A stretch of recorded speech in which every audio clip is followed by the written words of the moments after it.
YouTube. Hello, I'm Eagle, Eagle Gardens 1 on Instagram. This is fucking Talking Shit with Eagle, episode 420.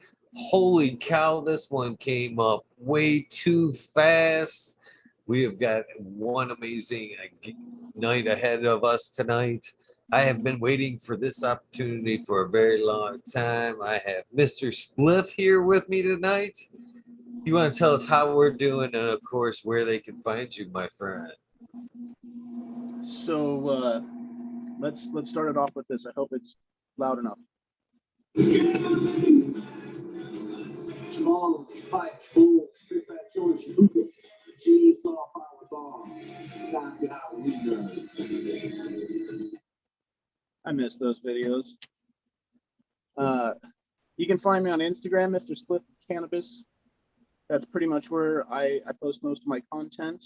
I used to do a bunch of YouTube videos. We deleted those channels like 2015 or something. We're going to get some more going.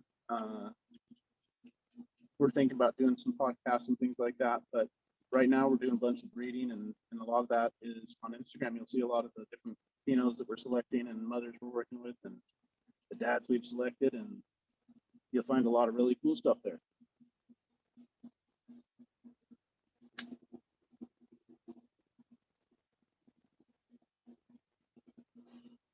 Really appreciate you taking the time to hang out.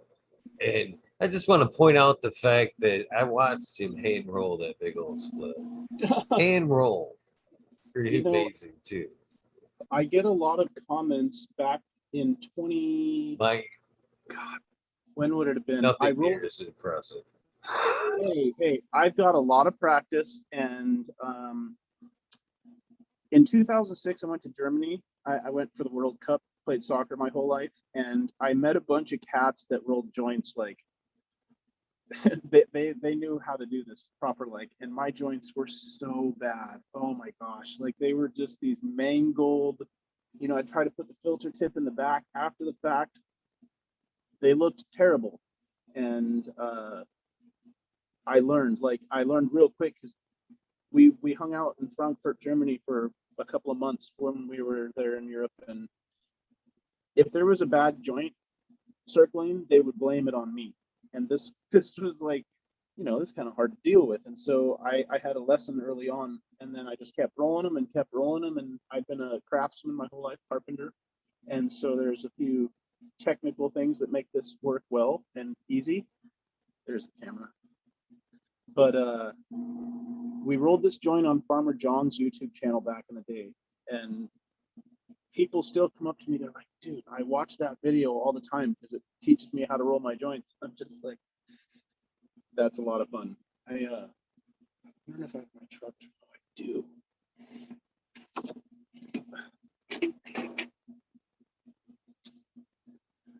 I've had the truck ashtray for as long as I've been growing herb. And there's people that also remember me from this thing. This thing's broken like 4 or 5 times. My wife glues it and screws it because it's her project, but nothing like a fat booter. So hello, YouTube, and I guess it's YouTube world, right? We're on Zoom. They're watching live on YouTube. Okay, excellent. Hello, YouTube world. It's nice to see you, and it's been a long time since I've done videos, and I got this opportunity, and it's a lot of fun for me. We used to do lots of events, and I miss those days of cups and getting to meet all these people. And for me, that was a amazing experience. I met Subcool because I met Jinx Proof through Craigslist way back in the day when I was still going to Amsterdam to get seeds, and I found this dude selling TGA genetics on Craigslist, and I was like, there's no way these seeds are real. And I got a hold of him, and he had legitimate seeds, and I got them. I immediately started growing them out, and my very first crop of TGA stuff was Cheesequake, and that was perfectly timed for the first school of dank. And I can remember, I think we spoke about it last time, and I went upstairs to sit and hang out on this deck that was on the upper terrace.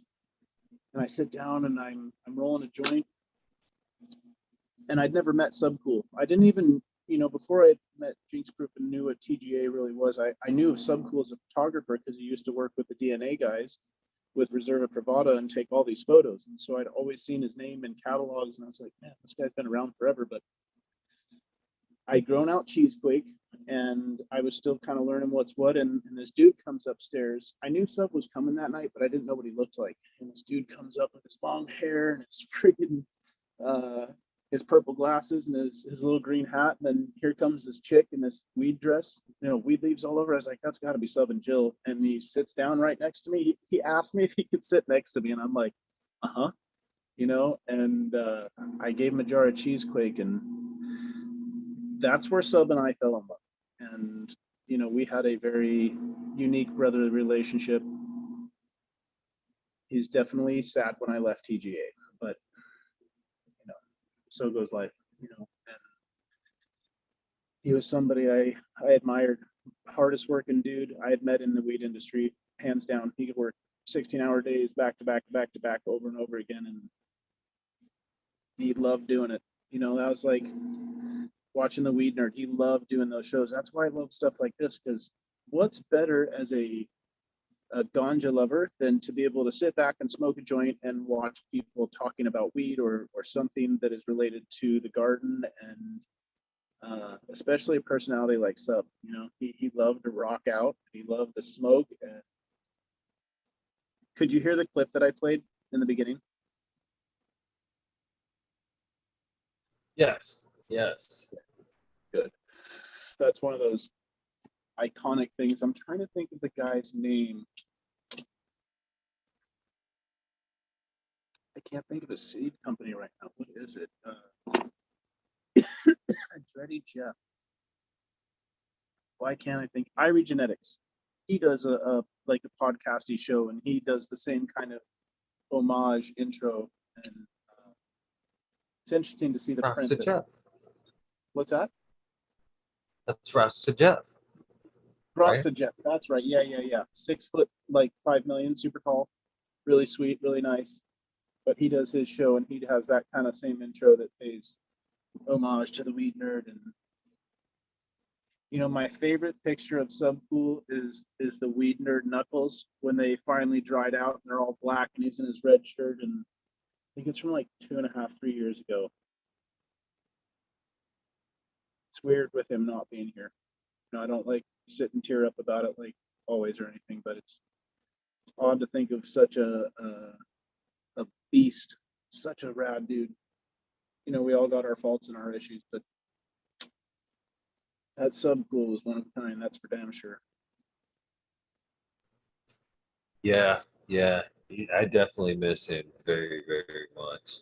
And if it wasn't for him, a lot of these shows wouldn't even be a beautiful ass on the big old giant. Wouldn't even be a thing.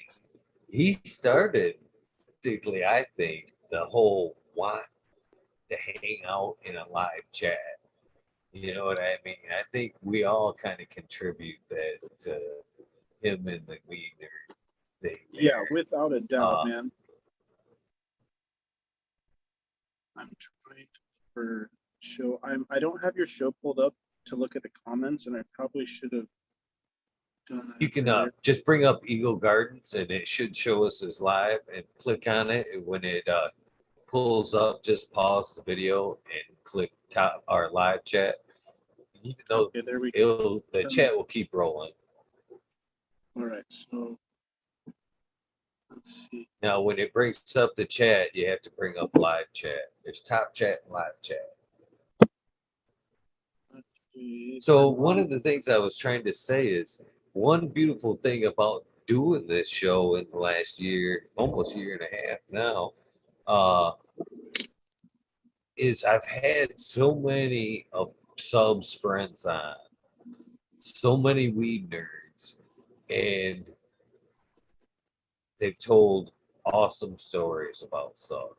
The side that we talked about, like off air, you know what I mean? The other side of Sub that I talk of, man, I've said that for years, man. There's two sides of that dude, man. There's the on air and there's off air Sub. And yeah, the off air Sub is an amazing dude. And night after night as I get, people on that are weed nerds, old friends, amazing stories about Sub trickle out that contradict all of the bullshit. You know what I mean? It's sad that it's taken a passing, but people are very much waking up to the real person Sub was.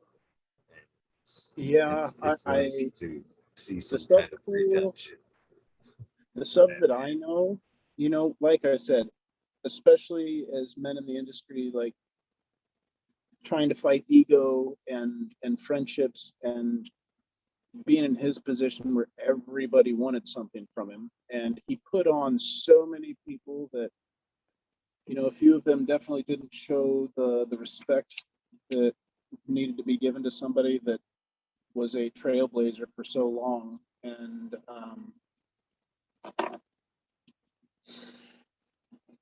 there's only one sub pool. I can say that he was one of those few people that I was always excited to see. He had $1 million smile, and seeing him off camera or after the event was over, because when the event, say we were at High Times or something and it was rolling, I mean, he was sub pool to a T for 14 hours straight from the time it opened until the last person got their pack signed or whatever it was. And I haven't really talked to. I can remember the day he passed. I talked to Will, and then I talked to Kyle Cushman about 20 minutes later, and Will called me to tell me. Um, it was such a weird thing, because I've lost a lot of friends. I shouldn't say a lot of friends, but enough friends to be familiar with the situation. But it's like with Subcool, you knew he had so much more work to do, and he had so many more people to inspire, and it was tough to see him get kind of beat up on his way out. But I think that who he was intended to be lives on through that hole that is left inside of us, right? Because he's that dude that. So he was exciting to watch. There was a few other people doing cannabis shows, but Sub was magnetic. He was a personality, and he knew it, and it wasn't like he put on airs. He was genuinely that dude. He loved to rock out, listen to Tool, smoke weed, and be a dude. And he is also a very loving mentor, like I've seen tough sides of him. I've and hmm, I've seen a lot of sides, and all good things, but it's just tough to see somebody that was so big be gone. And that's why we made a few tribute strains. And I mean, we give them away as freebies as part of packages. They're like, if people buy a pack of seeds at one of the banks, we like to give the tribute strains away because it would break my heart at this point to ever like charge for one of those packs, because it's just, there's got to be some amount of honor. And so I don't know, I miss Sub. I know he clearly meant so much to so many people. I mean, that's just tough, and I know a lot of people that really really loved him. And he's a good team leader. Sub was somebody that always inspired me, and kind of like a father figure, like when you did well and he was aware of it, he let you know. Like if you did something that, if you grew something out or you did a presentation or you were doing something at an event, he recognized effort and consistency. And Sub was fucking rad, dude. So what I should be wearing right now is I have my old like TGA Mr. Spliff jacket. Damn, I wish I had that out. One of the nicest jackets I've ever owned. My wife and I both got one, and um, Those were the days. It was crazy, man. But yeah. When was the first time you met Sub?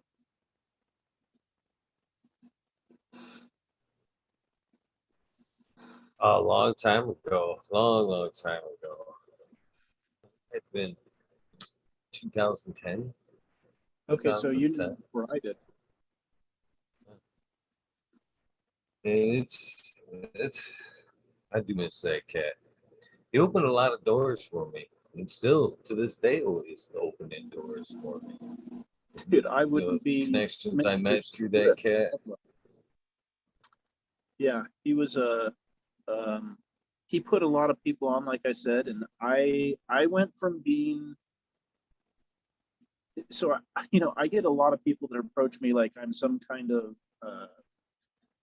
forgive me for using the name celebrity because that's not what I mean, but like I would go to cups and people would ask me for my autograph all the time, and I was like, what the fuck? My wife and I were both like, this is crazy, and I went from being somebody that was a really small 2 light gardener to being all over the weed nerd and Sub seeing my weed and putting it on a couple of videos and being like, oh my God, this shit is absolutely insane. And it was episode 48, I think 49 and 50 or 51 when he'd come to Seattle for a pizza party. I gave him a bunch of like cheesequake hash and stuff, and him putting me on the weed nerd blew me up. And I don't know if you remember back, like when he was doing some of the earlier, when it changed from the Daily Show to the Weed Nerd, he would have like TC doing like small videos from his garden. And so when it was Jinx Proof and myself and Farmer John and a few other guys that were up here kind of representing Washington, and so they came to my house to make a video to put on the Weed Nerd. And I was like, okay, cool. I had like really fire plants and blah blah blah, and I was growing out Chernobyl, Rip Bubba, and Cheesequake, Dairy Queen, and a few other TGA strains at the time. And Jinx Proof and the cameraman came to my house, and they're like, "Dude, we're gonna make this video." They're like, "We're starting it in like 10 seconds. What's your weed name?" And I was like, "Weed name?" like subcooler dioxide. Like, what's your weed name? And I was like, "Fuck, I have no idea." And they're like, "Well, think of one like right now." And I was like, Mr. Spliff. And just like that, that's where it landed. And that's where I kind of had like this name. And all because of Subcool putting me on. And sure, I was a decent gardener, but my point of this story was I wasn't anybody big. I wasn't anybody known. I wasn't anybody connected. I was a dude that was dealing with his mom fighting cancer. I had to quit my framing job. I had one light at the time. I had ended up getting a second light. I was working out of a 5x7 closet. I had lifted my bed 5 feet in the air to have a veg garden underneath it. Like, dude, I had no space, no money, no nothing. And I was just good at work. I worked hard. I was consistent. I didn't make errors. And then all of a sudden, this guy came along and put me on and was like, he was a fan of my work, obviously, but I was very unknown. I dare not use the word insignificant because the point of the story is you never know when your time is coming.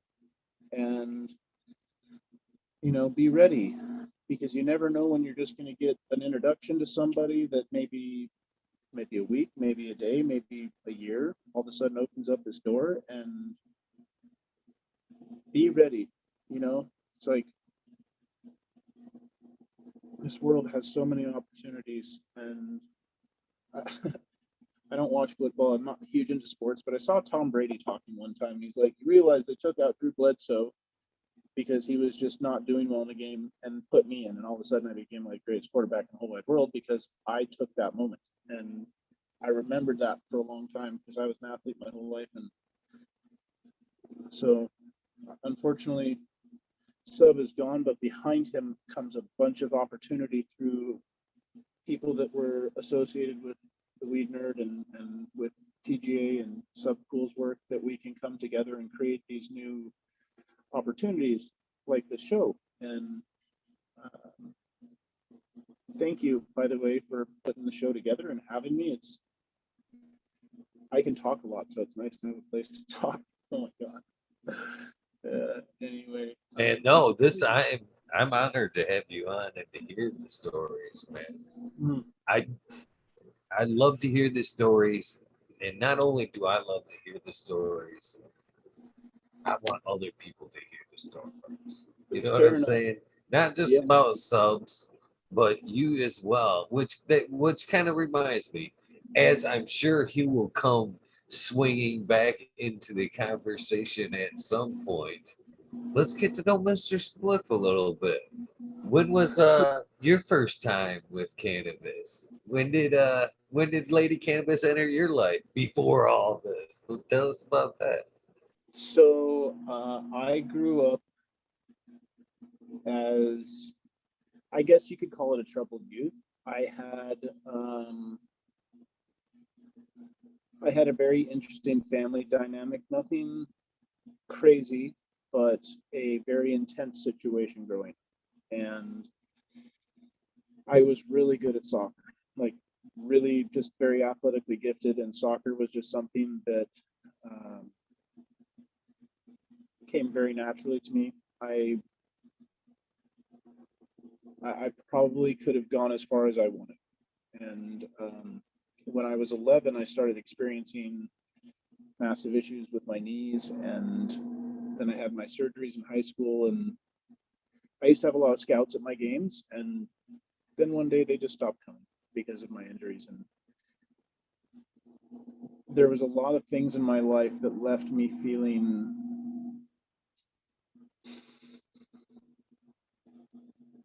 not hopeless, but I guess what I'm getting at is cannabis is a uniquely comforting thing that we have on earth, right? Because if you would relate it to something like extreme, like cocaine or alcohol, that completely debilitates you and keeps you from being able to function in a normal fashion, like cannabis is something that is one of those pats on the back from God. It's like as tough as life can be. So when I was 14, uh, I I can remember the first time I bought weed. I was in high school. I approached one of the bad girls that I knew that smoked marijuana, and I said, "Can you get me one of those dub sacks?" And she's like, "Yeah." And I said, "How much?" She said, uh, $20, dude. And I was like, oh, that's why they called it a dub sack. So got a 20 sack, smoked the entire thing off of a pop can on a swing set out back to school at like 4:30 in the afternoon. Like teachers were still there. I don't know what the fuck I was thinking. In a decent neighborhood, so people probably wouldn't have honestly been completely hip to it right away. But mm, I got so big, like so big. I can remember walking home from the school, and like halfway through it, it was like I was in a dream. I literally was just lit. This chick obviously could get good weed. And I went home. My brother looked at me. He was 2 years younger. He's like, "What the fuck did you do?" I was like, "What do you mean?" He said, "Something's up." He's like, "Oh, dude, I smoked pot for the first time." He's like, "Oh, I ate an entire box of cereal and like a bag of cookies. Like I had never been so hungry in my life." And so with all the injuries and stress that I'd endured, and literally playing soccer 7 days a week and just doing all this stuff that was expected of me, and not boo-hooing by any means, but cannabis all of a sudden came into my life, and it was heavily resisted by my parents, like heavily resisted. And so that got me into a lot of trouble coming up. And uh, I was always independent. I didn't really give a shit what anybody thought. I was going to do my own thing anyway. And so I continued to get in trouble with it until I moved out on my own. And like any typical 19-year-old entrepreneur, I started getting into having lots of cannabis in my life. And um, I don't remember the last time I didn't smoke weed. There was times that I was put on probation and stuff, but I met cannabis when I was 14, and it came at a time in my life when I had a lot of questions, and I had a lot of you know, just as far as the grand scale of life, like, God, is it really this hard all the time? And as much as I hate to say cannabis gave me that place to disappear, you know, it's like between that and music, it was a extracurricular activity that was mine, and it was time, it was me time in a sense. And you know, there's cannabis is amazing, and the more I learned about it, the more I was really just like, holy crap. I can remember being in 8th grade and then in 9th grade and then saying that cannabis changes your DNA, and there it was like this scare tactic. And through time, I'd researched and finally found out that cannabis is one of the few compounds on Earth, the Delta 9, that reconfigures your DNA and helps reset it to its original formulation. And so as we incur sicknesses and whatever else, cannabis resets your body. It's a internal bioremedial compound, and it really did a lot for me as a youth, helped me deal with a lot of things. And then as I, you know, became an adult and moved through my life, it was 2010 when my mom got sick with cancer. And I, you know, you hear it on the news. Well, as weed heads, we would always defend the medical side of it because we wanted it to be legal, and we knew that it helped in some senses, but you know, I'd never seen it firsthand, and my mom was basically dying and had cancer, MRSA, 2 other blood infections, like a whole bunch of stuff, and like lived with me, and I never got sick. And as soon as I started spiking the coffee every morning with hash, I make bubble hash and spike the coffee, all of a sudden she got better, like immediately. All of a sudden she had energy and was running around, and I was like, holy shit, like this is crazy. How okay, wow. And then the oncologist was like, oh my gosh, what is going on? He couldn't figure it out until one day I came to a meeting and he's like, dude, you stink, bro. And I was like, oh yeah, sorry, I like go herb at home. And you know, he's like, is that why your mom's getting better? I can't figure it out. I was like, oh, I've been spiking the coffee for like 2 months. And so we had a long conversation about that. And so as soon as that happened, that's when I started gardening cannabis. Like it wasn't until I actually saw it help my mom and save her life that I became like, dude, I need to grow this. And literally a year later I met Sub, and I'm crazy about anything I do. I get overly invested or into it. I don't know. I'm obsessive like that. But so I met it at a young age, and then roughly 15 years later was when it saved my mom, and that would have been 2010. And that's when my whole career kind of started. And I, you know, Farmer John got me onto YouTube. He's like, dude, you got to do YouTube. I was like, how do you YouTube? He's like, are you must be caveman. I was like, for sure, dude. Like, I feel like Zoolander with the Macintosh computers when they're fucking smacking them. Like, so Farmer John convinces me to do YouTube and then Instagram, and that leads me to meeting people like you, because years later somehow I was able and brave enough and sociable enough to make content that people watched. And what a blessing, man. What a blessing to be able to meet so many people and have people tell me their story and get to tell my story, all because of cannabis. So hopefully that's not like an overly extended answer to when did you first meet cannabis, but you know, that's how I met this girl.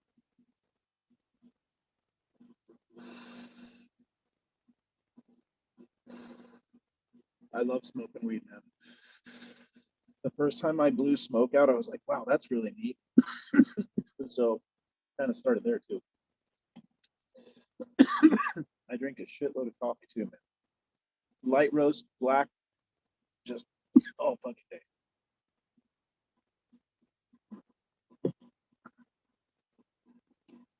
I gotta look at this chat thing.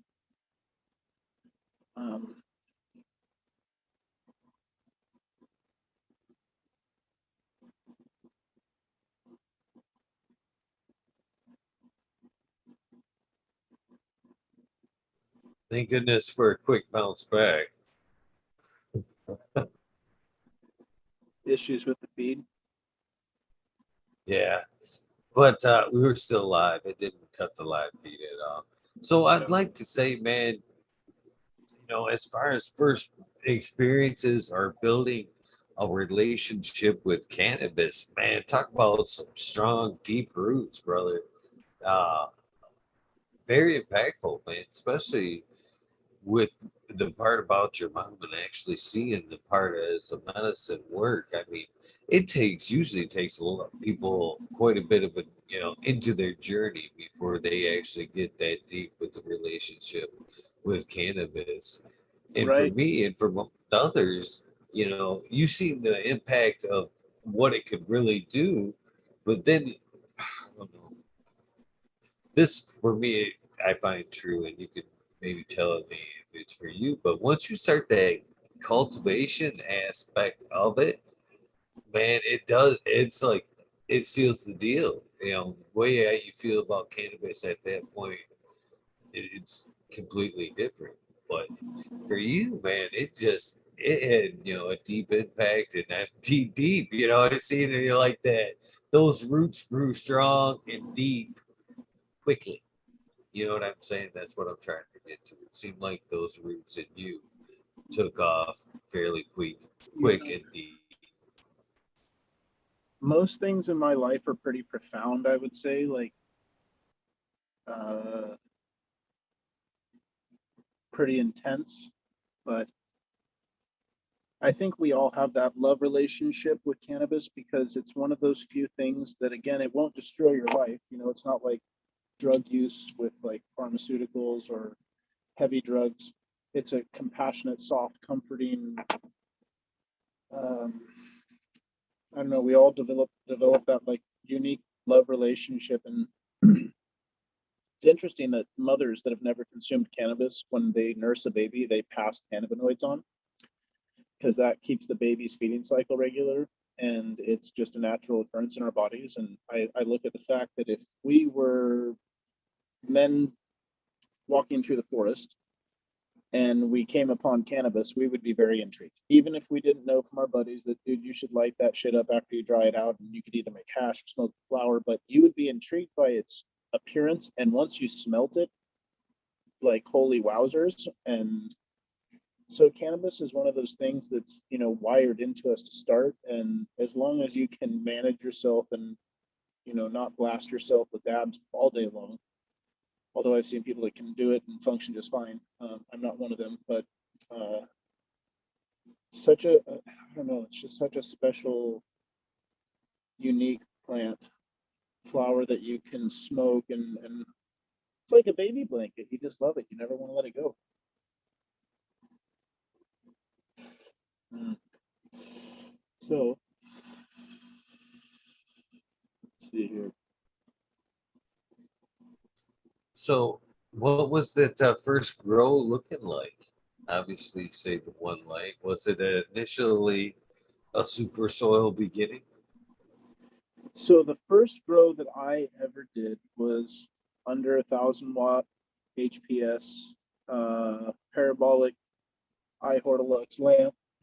I was fortunate enough to have worked with a friend of mine, as far as just, we helped each other locate smoke. Let's just put it that way. And he came to me one day needing help finding somewhere to store and dry something, and I helped him find that place. And I realized at that time that he was a farmer. I was like, oh, what's all this stuff that you've got? And it wasn't a super soil grow. It wasn't until I met Sub that I had worked with super soils, and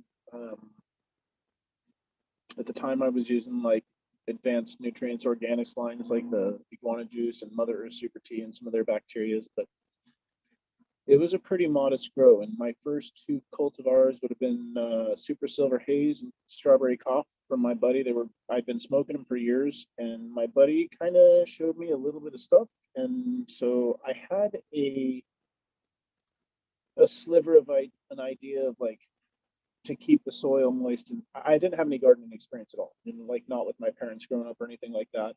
So I really had to teach myself, and I learned on my BlackBerry Storm.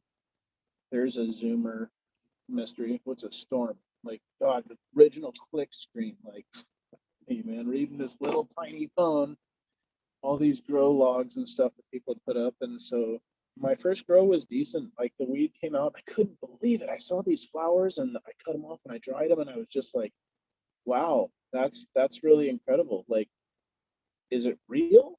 Like I've seen weed in bags before, but like I cut it off that thing and I dried it and I smoked it and I got stoned and I was like, wow. So that's how you do it. And you know, the best thing that the first person that ever taught me anything said was it's got to be perfect. You've got to do everything perfect. And perfection is a practice more than it is a trait, right? So we just constantly try to work on the little things and make sure that we're not leaving things to, I'll get it tomorrow. So, and my carpentry experience allowed me to build rooms as I progressed that were very equilateral and properly laid out, and allowed me to be able to, frame any kind of contraption I needed to hold lights and filters to the ceiling and have ducting running however I wanted it. And that was the cool thing about Sub. I mean, he had HVAC experience his whole life, so he knew how to keep a room dialed and cold and really perfect. And Sub could grow some fucking fire too. Like I'd met a lot of gardeners in my life, and back in the day, you didn't meet too many people that just had dialed rooms. And with his soil and his efforts, man, I saw absolute fire in his gardens. The Santa Rosa house that had some beautiful flower. Let's see. Trying to read some of these comments. It's hard with this little phone.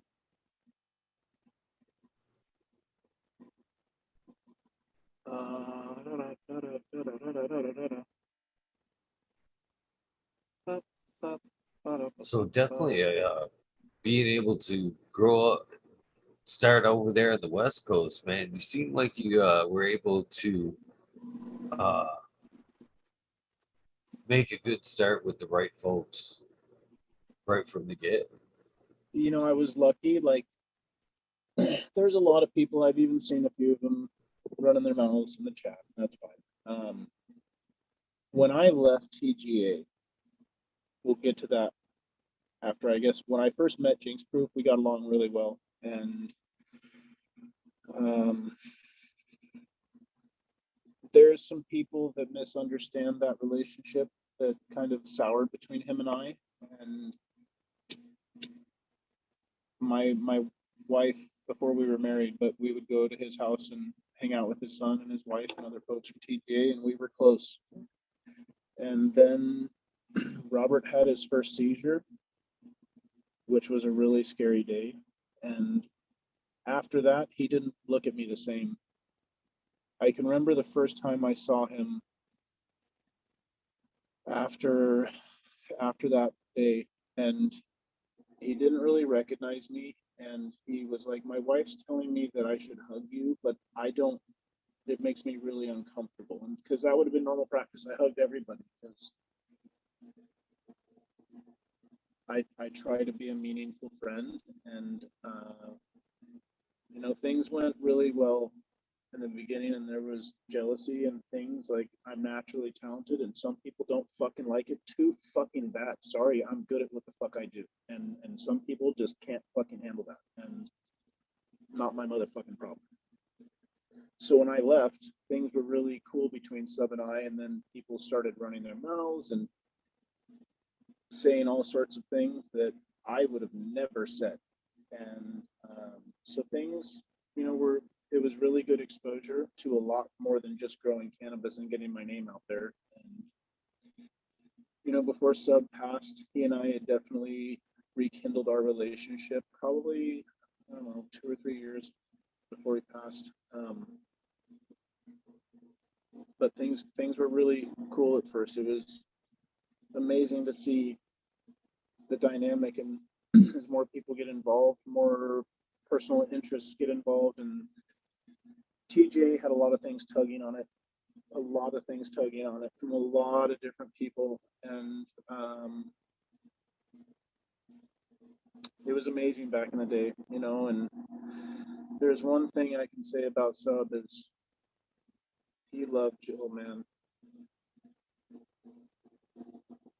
I hope she knows that. Out of all the things I can say is that guy loved her Yes, she unconditionally. does. And that was like, you know, Uh, I always found great honor in that. Like, things get tough when you're in relationships, and you know, outside of the bigger picture of what might have gone on, I know what true love looks like, and I that's one thing I always remember about him. It's just how torn his heart was because just man, does he Sub really loved Jill so much, and um, I have a pipe that Jill gave to Sub when they first kind of met.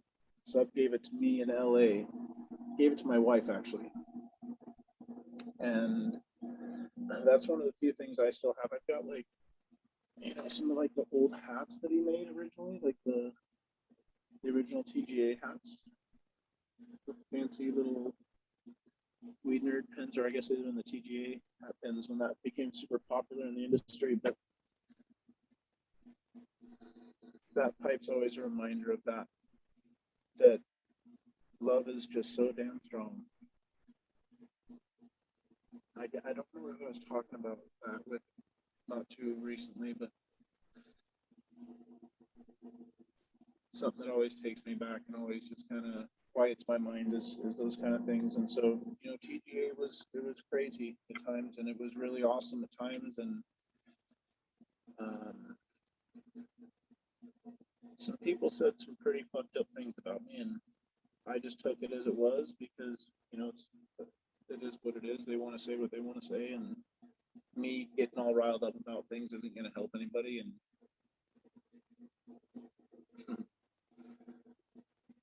like I said, Seb and I had a falling out. I think he was upset when I left, and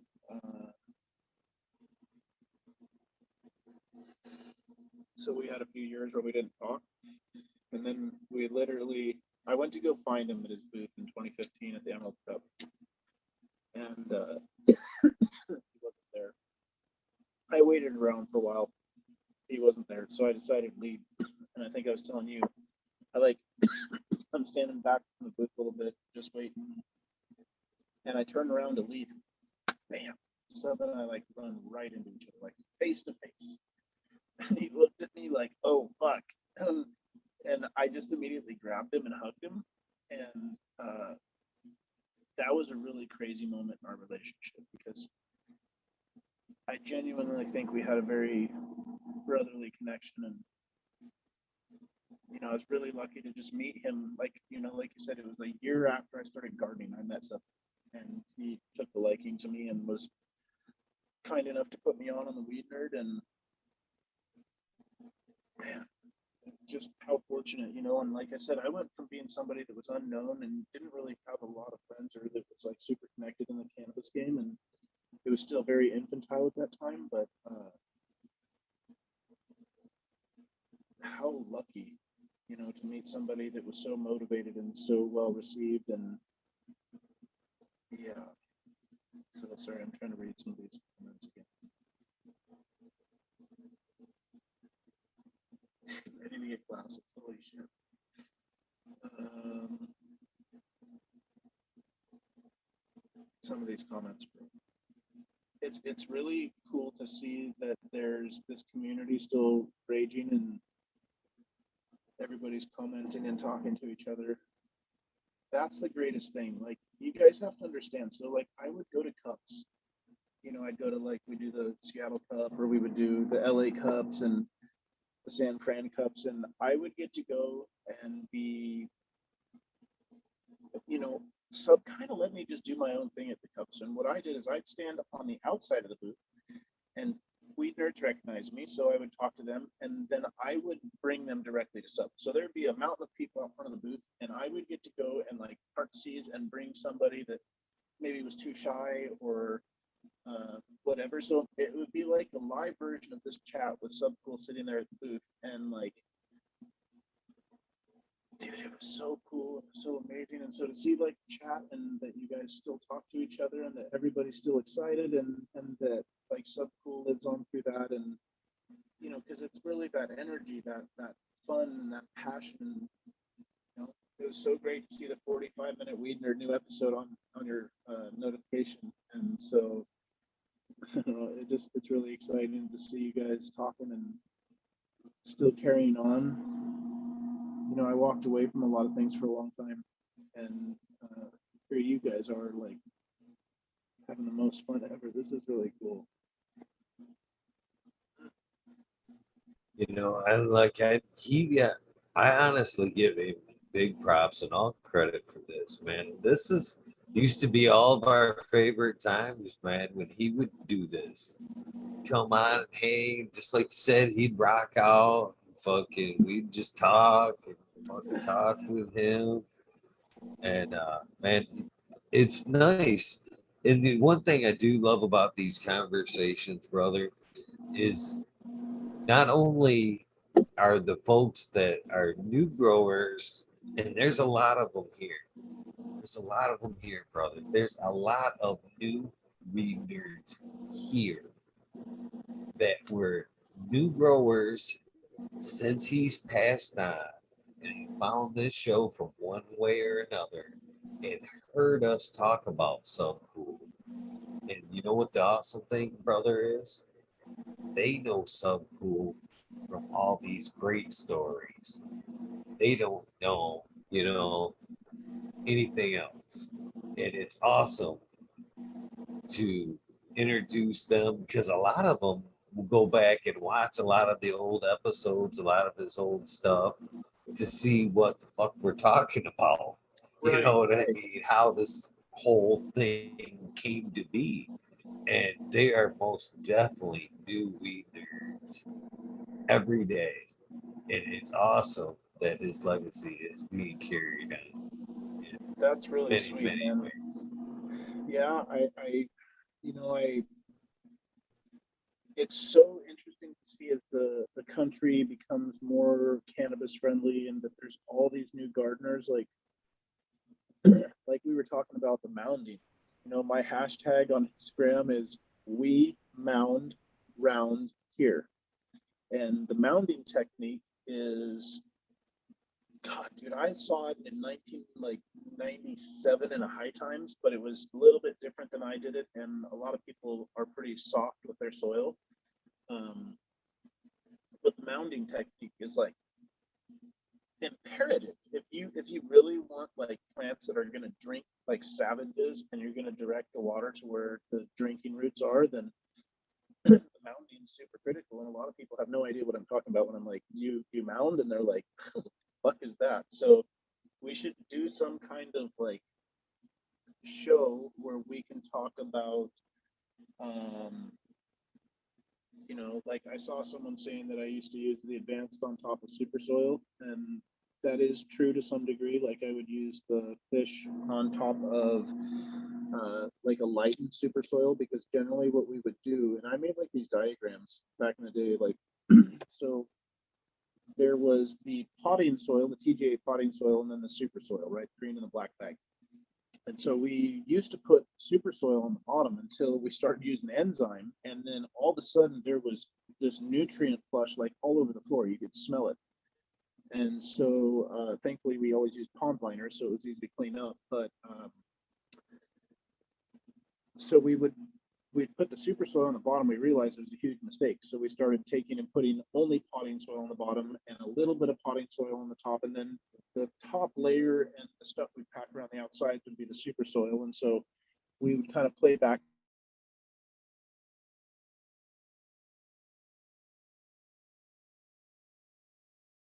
dial it back a little bit to use the fish, because those that use fish within their program, you already know the flavor and the aroma and the oil production is intensified big time.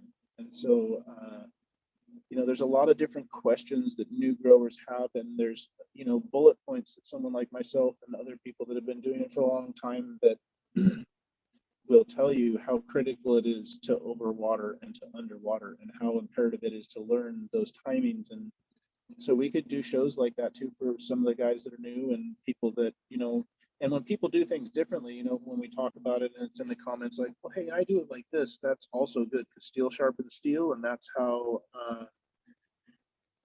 it's how we get better. So, we can do all sorts of question type things, and I'm happy to do as many shows as I can to help people get a understanding of maybe someone like my technique. I'm not the best. I'm just a guy that loves growing good crystal weed and crystals. That's so eighth grade, and I still say it. But yeah. So okay. Somebody's saying I'm quiet. Wonder if I can turn up. I probably just need to talk louder. Honestly, a lot of people say that I'm too quiet. Yeah. Hopefully, you guys can hear what I'm saying though. It's probably because I'm not smoking my joint. Okay, so people are saying that I'm not loud enough. If I try to speak up a little bit, hopefully maybe I can turn. Let's see here. What can I do that's all fancy sciencey? Maybe if I put this like that. Anyway, yeah. So,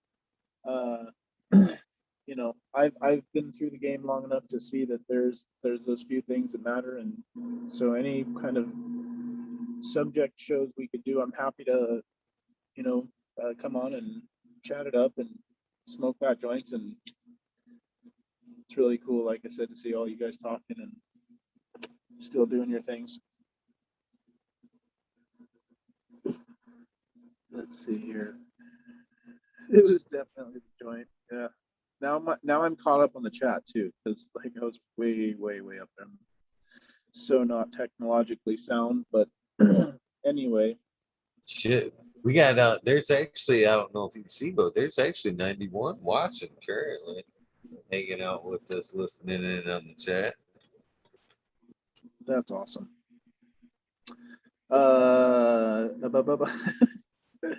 You guys are funny. So yeah, I have not done something like this really before. Hey, brother. Is your mode near your mic? I'm on a phone. I don't. Okay, just so everybody knows, when it comes to computers and stuff, fuck. I bought one computer in my life, one, and that was about 4 years ago, maybe 3 years ago, and I couldn't figure out how to turn it on. Like I literally did not know where the on button was. Apparently, it was on the keyboard. I was looking around the sides, and my wife had to turn it on, and at that point I realized I was outmatched, and the computer won. And so I don't use a computer. I use a phone for everything. And yeah, so gosh, I know how to do these. I can roll joints really good. I can build houses real nice. I can cut lumber like crazy and do some gardening, and but computers and me. I wonder if I get like an external mic thing that I could plug into the headphone and put on my shirt, if that would help. Usually, like headset, like if you just use some cordless, like one of those game earbuds headsets. usually work. No, just like the earbuds. That's all I got. It. So you're talking about just like headphones with the little mic thing down here. That, okay. Or yeah, you can even do the wireless ones. You know what I mean? Those work as well. My wife would kill me if I used the wireless headphones. I'd be in so much trouble, dude. Oh man, my wife would stomp me out. So I gotta be careful. I married the right one, but she's one of the few people that can come at me and actually means it. I'm like, oh my God. Not that I'm like, unapproachable or tough guy or anything, but my wife knows exactly how to put me in my fucking place. And I love that, and I hate that about her. Yeah. So I actually can hear you well right now. Phones are weird like that, but you're probably. I'm actually trying. I'm speaking at the mic, as you can see. I'm no longer. Oh my gosh. Oh man, just Zoolander with the colored Apple computers. That's me. So, yeah. So I don't know if anybody has questions about stuff. I've got a bunch of stories about sub that I could tell. What led tell us about the first breeding experience. Tell us about Sonic Screwdriver and your first couple of creations. So I didn't make anything for sub. When I left is right when the whole 9-pound hammer came out, and 13. I had selected some males from that, but because things ended the way they did, I just didn't want to move forward with anything at that point, because it was just like, it ended pretty quickly after that. And so then I worked with the guys at Gage Green for a while. That relationship did not end well. And my first breeding experience was with them. I basically had been in the motions of making seeds already, and I had selected some endobreast stuff. I made a bunch of seeds there. And that's really where I started making more seeds, is when I came upon an opportunity. I got a space that was big enough to flower and have a breeding area within the same facility. And I never really intended to be on my own as a breeder. And then after a while, when you amass the library that I did, and you have all these super petty, rare clone only cuts, and you have, in my personal opinion, I know how to select superstars. I know what I'm looking for, and I built lines based upon integrity and vigor, because fire is pretty hard to not have these days. But I knew a lot of people that made seeds, and through my time with Sub and the other guys working in the industry, I met a lot of people, and so I was able to make connections, and I was fortunate enough to get a bunch of cuts. And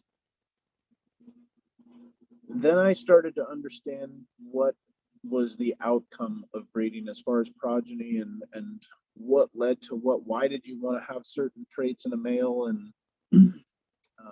and how did that land on certain females? So it really became about how to mix things without deviating, or if you're trying to create new hybridized flavors, then knowing how to achieve that, and what kind of selections to look for. So breeding was like when I would frame houses, and I went from learning how to build floors and walls to learning how to hand cut a roof. All of a sudden it was a more technical format of what you're already doing, and there was things that were consistencies, and then there was inconsistencies. And so learning that, and coming to learning your timing of pollination, and the things that Sub taught me was, to delay your male a little bit on certain crosses, because if the male pops too early, you don't want to pollinate until day 23, 27 is kind of that window for me, is if you want the biggest, best, and most plentiful amount of seeds. So, and in my opinion, it's all about male selection. A lot of people make incredible feminized seeds these days.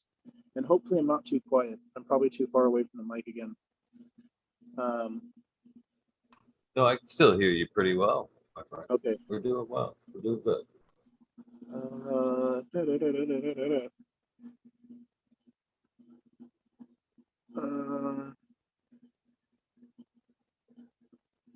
People are saying they hear good things about Elon's Musk. That's a funny one. It's a really good cross. I mean, it's basically Gelato 33 with my menthol diesel cookie, fantastic superstar, Duwamish diesel. And it's called Elon's Musk because we all saw him go on Joe Rogan and smoke weed. And I was like, well, if you were standing next to him in the elevator after that show, he might smell like weed. So it was Elon apostrophe S Musk. So Elon's Musk, a play on words. And that one yields like huge. It's really nice. Yes, and Miranda family is entering it into a competition. Hopefully he takes first, second, third, fourth, and fifth. But yeah, breeding was an interesting thing. I just kind of, it was not something I can say that my life, I never planned to be in the business like this. I never planned to know all the people. I was definitely I didn't have any kind of social anxiety as a young man. I just wasn't confident. And then all of a sudden, when I met Sub, and I had to walk the walk right away and talk, talk the talk easy, but I had to like become comfortable really quickly. And God, was that a change? Oh man. So, breeding You know, 21. one thing I'd like to say about Sub though is, man, as long as I knew that cat, every chat I ever had with him always left me feeling like I just fucking talked to like a fucking rock star and shit. That was the one thing about Sub. And like, there's some people that are like I said, putting on airs, and Sub Cool was not that guy. He was somebody that was legitimately everything that you thought he was and everything you hoped he was. And like, and probably then some. I mean, most people don't know that they're seeing the watered down version of his mania. Like, you know, maniac, really close to perfect definition. Like, the dude was intense. The dude was always ready. And like, I was always amazed, man. Always amazed seeing his work ethic and how magnetic, and like you say, that rock star type attitude. Because the first time I met him, again, dude, I didn't fucking know anything. I was fortunate enough to meet James Proof through Craigslist. I think he was just selling a few seeds there before like the dispensary thing became big, and so he and I met, and then I met Sub. And the first night I met him, I was just sitting on the couch by myself with my buddy from Germany. He was like, where we are? And I was like, oh yeah, we're all good. And this dude comes out with, like I said, with purple glasses and his green hat and his trench coat and this crazy purple shirt. And I was like, oh my gosh, that's like definitely Sub Cool. Like, not just some random guy that you find out later, oh, that's Sub Cool. Like, you can't help but that he's right there. He's man, what a crazy dude. And so we have these few tribute streams we made for him. This one is called Subsonic Sherb. It's my time rec cut from like 2013 or 2012, crossed with Vanilla Sherb. Very, very, very nice. And then the other one we made, like, he used to do the cannabis hunter, his cannabis hunter. That was the crocodile eye. So he always used to say, hey, crocodile eye, you could spot the cannabis. And so that's the Killer Queen cut that I got from Sub in like 2011. And that's crossed with our Duwamish Diesel. And so we made these tribute strains, and there was another one wine press that made its way around. But those ones will be freebies, and we'll have them at geneticsupply.com. They'll be part of, like, buy a pack, get those for free, because we don't want to charge for the tribute strains. We want to give them away, and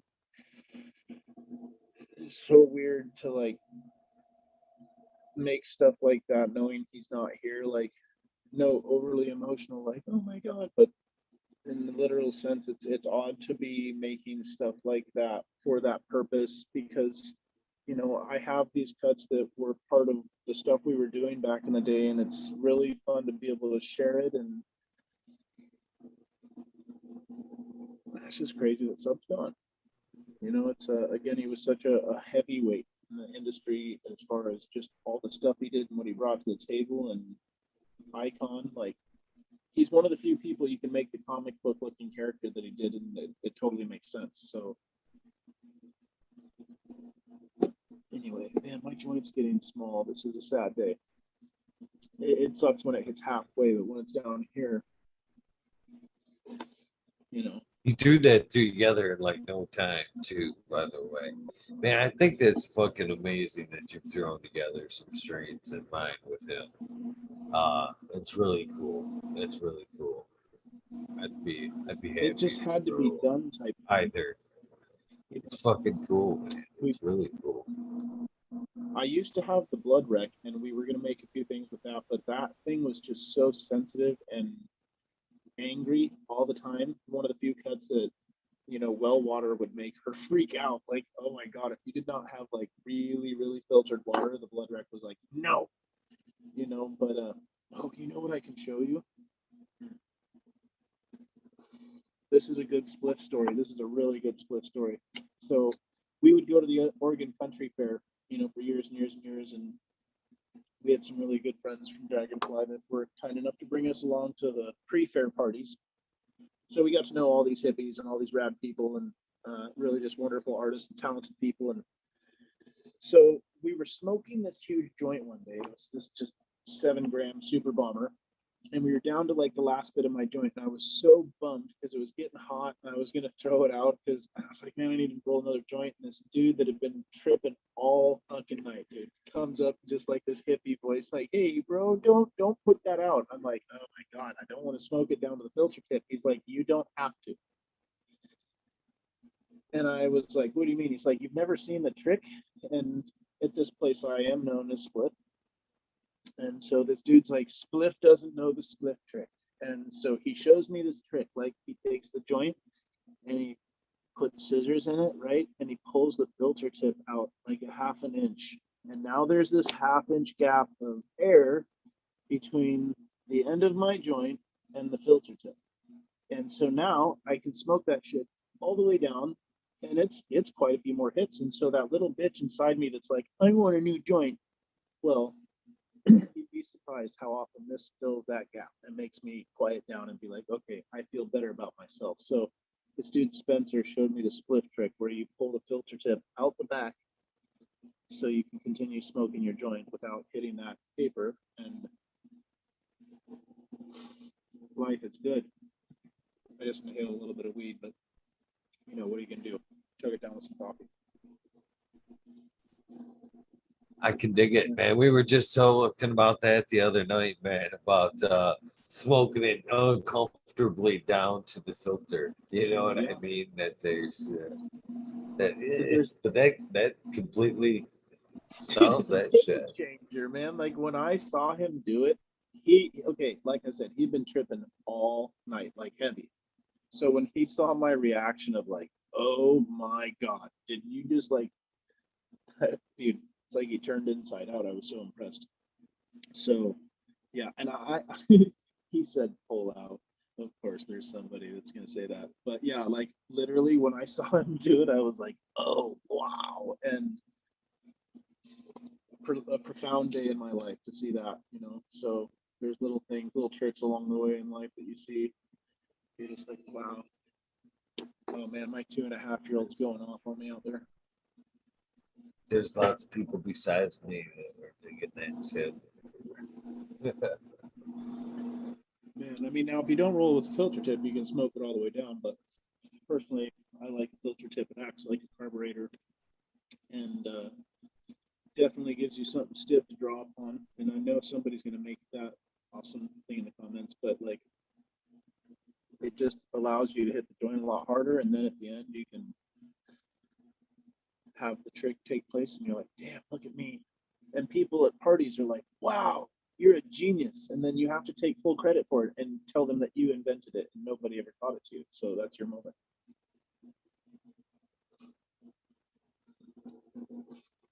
So I can remember this conversation I had with Sub. I was at his house in Cali, and he and I stayed up late. Just I was smoking weed, he was drinking and smoking weed, and he had this little spot in his kitchen with this little fan that was like there was a stove hood up above, like a vent hood, and then there's this one in the top of the tile. We had smoked a hash pipe there. It's a beautiful little house he had down there. But anyway, so we're up late talking about. I was asking about like Blunt, like Danny Boy, because he'd passed, and I didn't really know anything about him, and I don't know how we got on the conversation, but he was talking about this time he went to his house, and he just like, it was the coolest thing I'd ever seen in my life. He was telling me that Danny Boy was a good carpenter and had some friends that helped him design this room. And Sub came to his house. It's like, all right, Sub, you're Mr. Grow Master. Like, find my garden, scour my house, find my garden. And like, Sub's like, I'll be damned if I didn't look for like 2 hours. And I think there was a money bet on whether or not he could find it. And they like go downstairs into the recreational room, and he goes up, he can't find it. So Danny takes him downstairs and he's got this bookcase set on super heavy hinges. And like you go up and you move something and then you can turn something and unlock this wall that would then open. And like it opened up into this 8-light bloom garden. And like, I can remember some he's like, dude, it was the coolest thing I'd ever seen. And I was just blown away. Like you couldn't even tell, like trim comes off the wall around the bookcase and all this stuff. So you would never see any like overlap or reveal lines or anything like that, you know, as a carpenter, you would expect to see. And it was like floor to wall or floor to ceiling type bookcase. And, you know, he's like, man, it was one of the most covert, sneaky things I've ever seen in my entire life. There's no way anybody would ever be able to find this place. And it was all like sealed. As soon as the door closed, you could hear it like seal. And he was telling me this like super long extended story of it. But I always remember that night because it was a heavy night too, because he told me about the passing of Danny Boyd, which was a crazy moment in Amsterdam there overseas when he passed away. But anyway, yeah, man, so many cool stories and so many stories of him coming up in the industry and being blown away. I remember him telling me of getting arrested in, I think it was Gainesville or something. He said he was sitting inside and he saw a bunch of dudes running by the window with the curtains drawn and he knew he was fucked. He said he'd hear cops talking. They kicked in his door and he was just like immediately laid on the ground. And the way it's not a funny story, but the way he told it was, dude, killed me, absolutely killed me. Yeah, sorry, I'm trying to read some of the chat.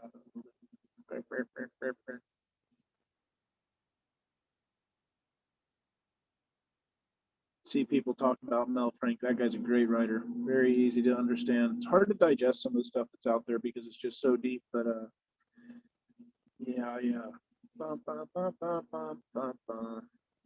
For anybody that's looking for any of my older work, like I'm not been reading super long, but 6 or 7 years.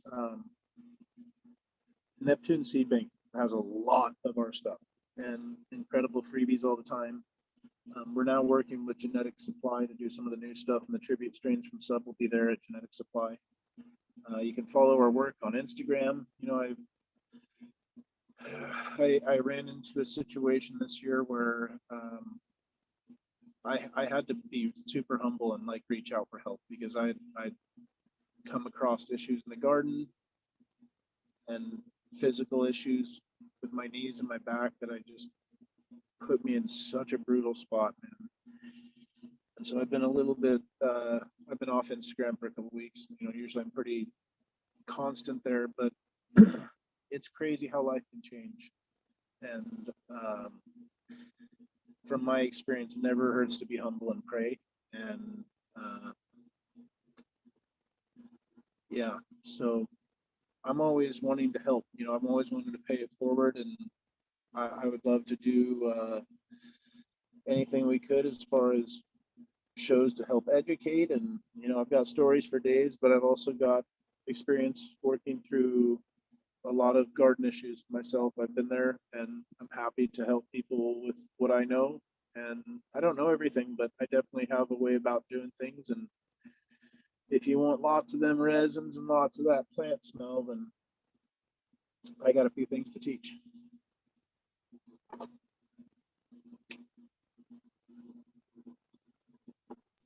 Well, I'm glad, and we will most definitely take you up on the offer, my friend. Yeah, I'm available, man. I mean, especially because I know that now that I see kind of what you guys, I had no idea that a show like this was going on, and it's so rad. I mean, because there's so much as far as social media is always growing, and there's so many different avenues of everybody's different interests. But yeah, this is definitely really cool to see. I think it's just so great to see, and I don't know, Sour Sage Ep2, hell yes, Sour Sage is fire. It's just nice to see a community, right? Because that's really, Sub loved the fact that there was an army of people that had each other's backs. And I've seen a lot of weed nerds do really great things for other weed nerds and also people that aren't. But it's a nice community of people that seem to scratch and have each other's backs. And I think that it's like a very, because there's always circles of people that there's a lack of integrity, and I seem to see that does not exist in these kind of circles. Like what Sub left behind, if you were super close to the inner circle, then there's always going to be drama. But the outer line fan base and people that would have been the extended family, like that's where the real love and real community is, and people that are there for a genuine interest in, the bigger picture, I guess I should say. So it's just, yeah, I'm really glad to see this. It's freaking rad. Yep.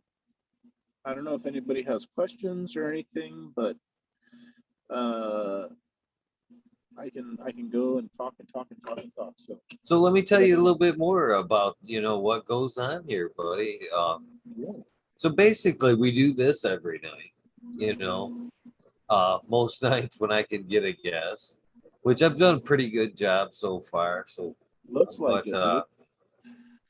so I hang out with whoever I can find. I try to spotlight as many great people in the cannabis community as I can. And to me, if you grow one plant in a closet or you grow, large scale growing, it's all the same to me.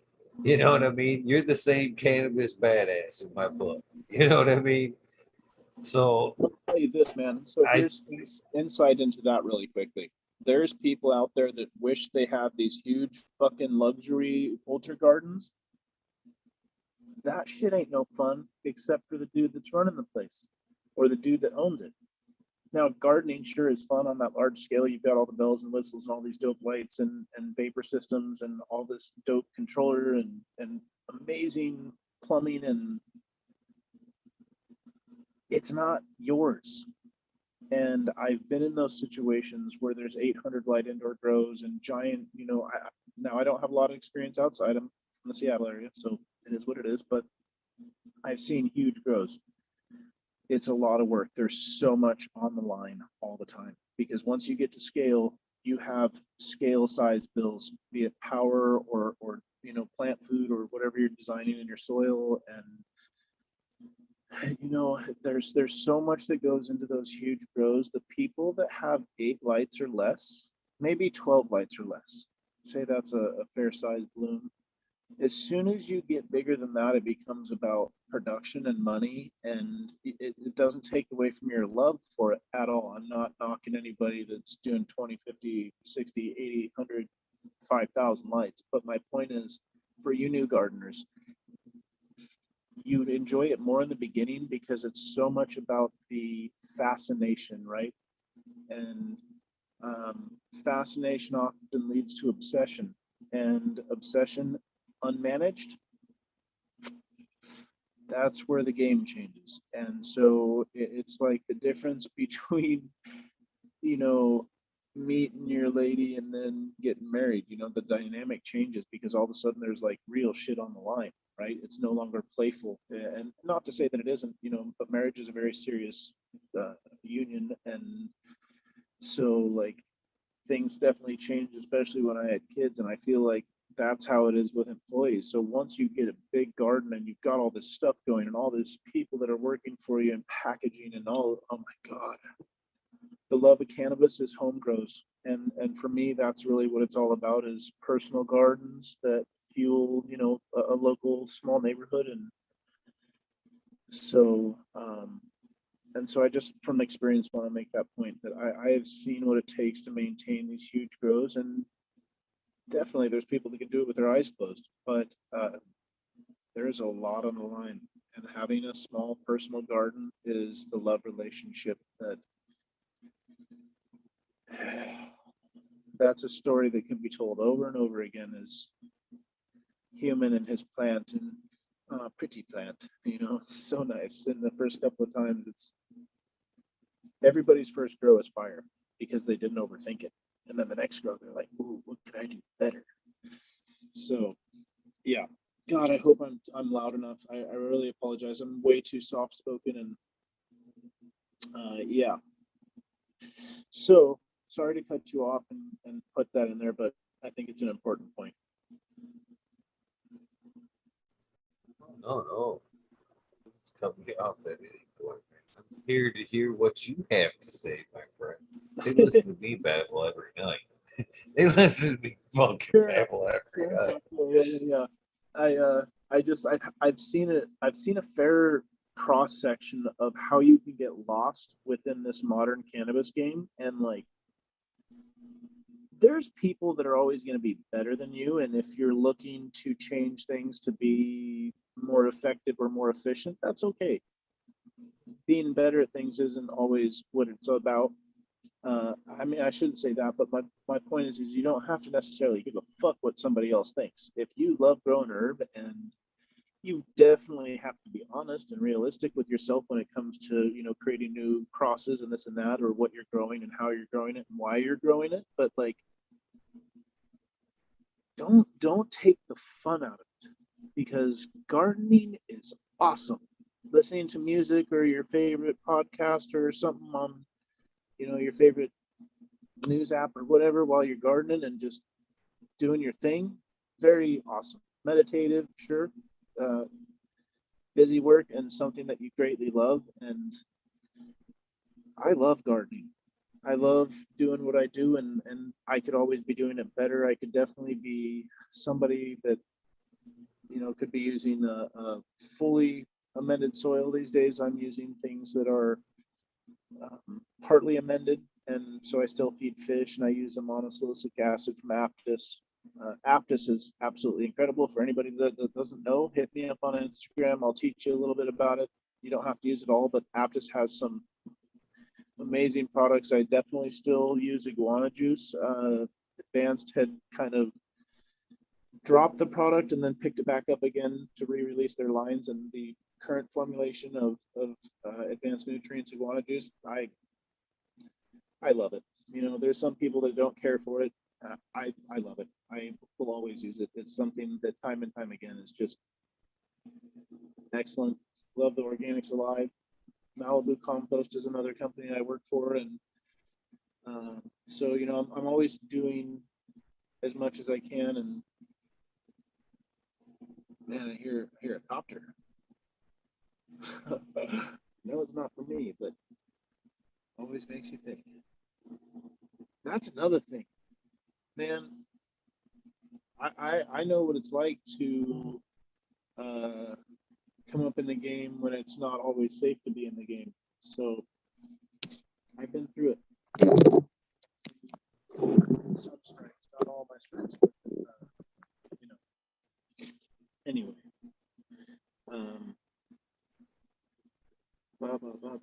Trying to read, trying to think. I'm definitely stoned, and the coffee is kicking my ass. Then the cannabis is doing its job, then, my friend. Oh, Well, for sure. It's one of those things that is like, that was no little joint. That was no little joint.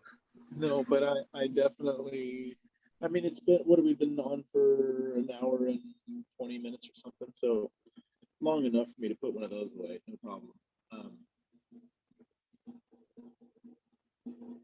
Yeah, so Did my you tell us what experience, was in it? I what's don't that? think you ever told us what was in it. Oh, what I was smoking. That would have been 50% Thin Mint and 50% SFP. Always nice. Always nice. I love cushion cookies together, and um, that's what I think is so funny about our industry. Is, people say, "Oh, cookies is played out, or Kush is played out, or this is played out, or blah blah blah blah." First and foremost, I love sour and gas.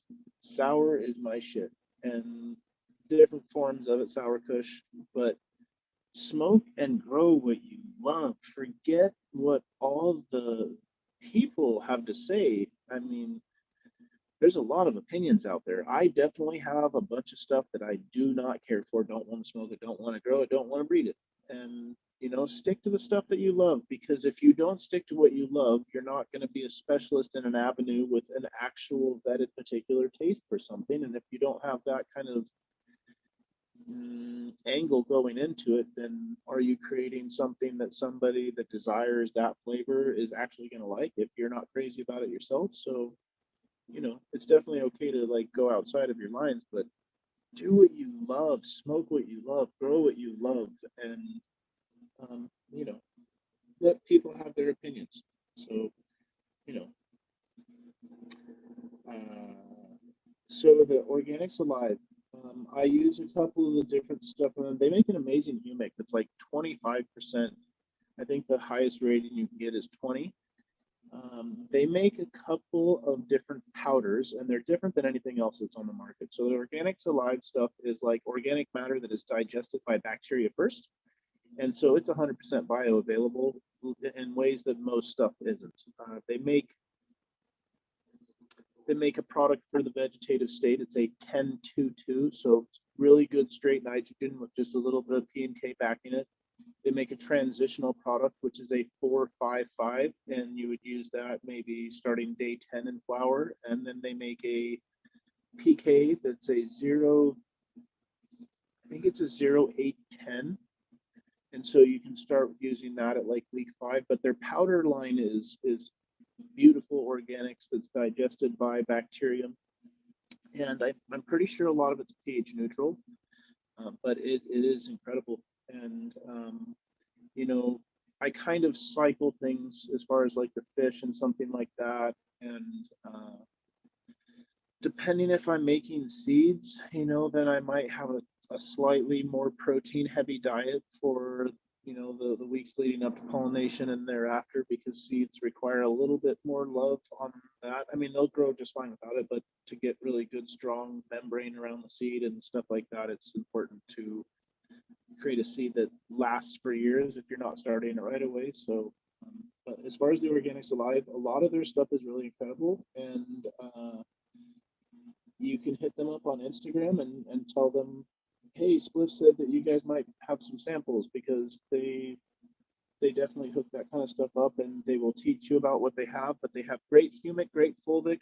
They make a castor bean ferment that's really great for guys that are outside. It helps like cool the cytoplasm on the plant, which is really good for helping it reduce its energy usage. So they make kind of like, they're California farmers, so they have stuff like that. But they make a worm casting that is incredible, and they also make a worm casting vegetable compost. It's called their premium mix, and man, as a top dress, that is some of the most amazing stuff for you guys that are doing like amended soil and veg. You know, just use a potting soil and that Organics Alive premium mix, and you're good.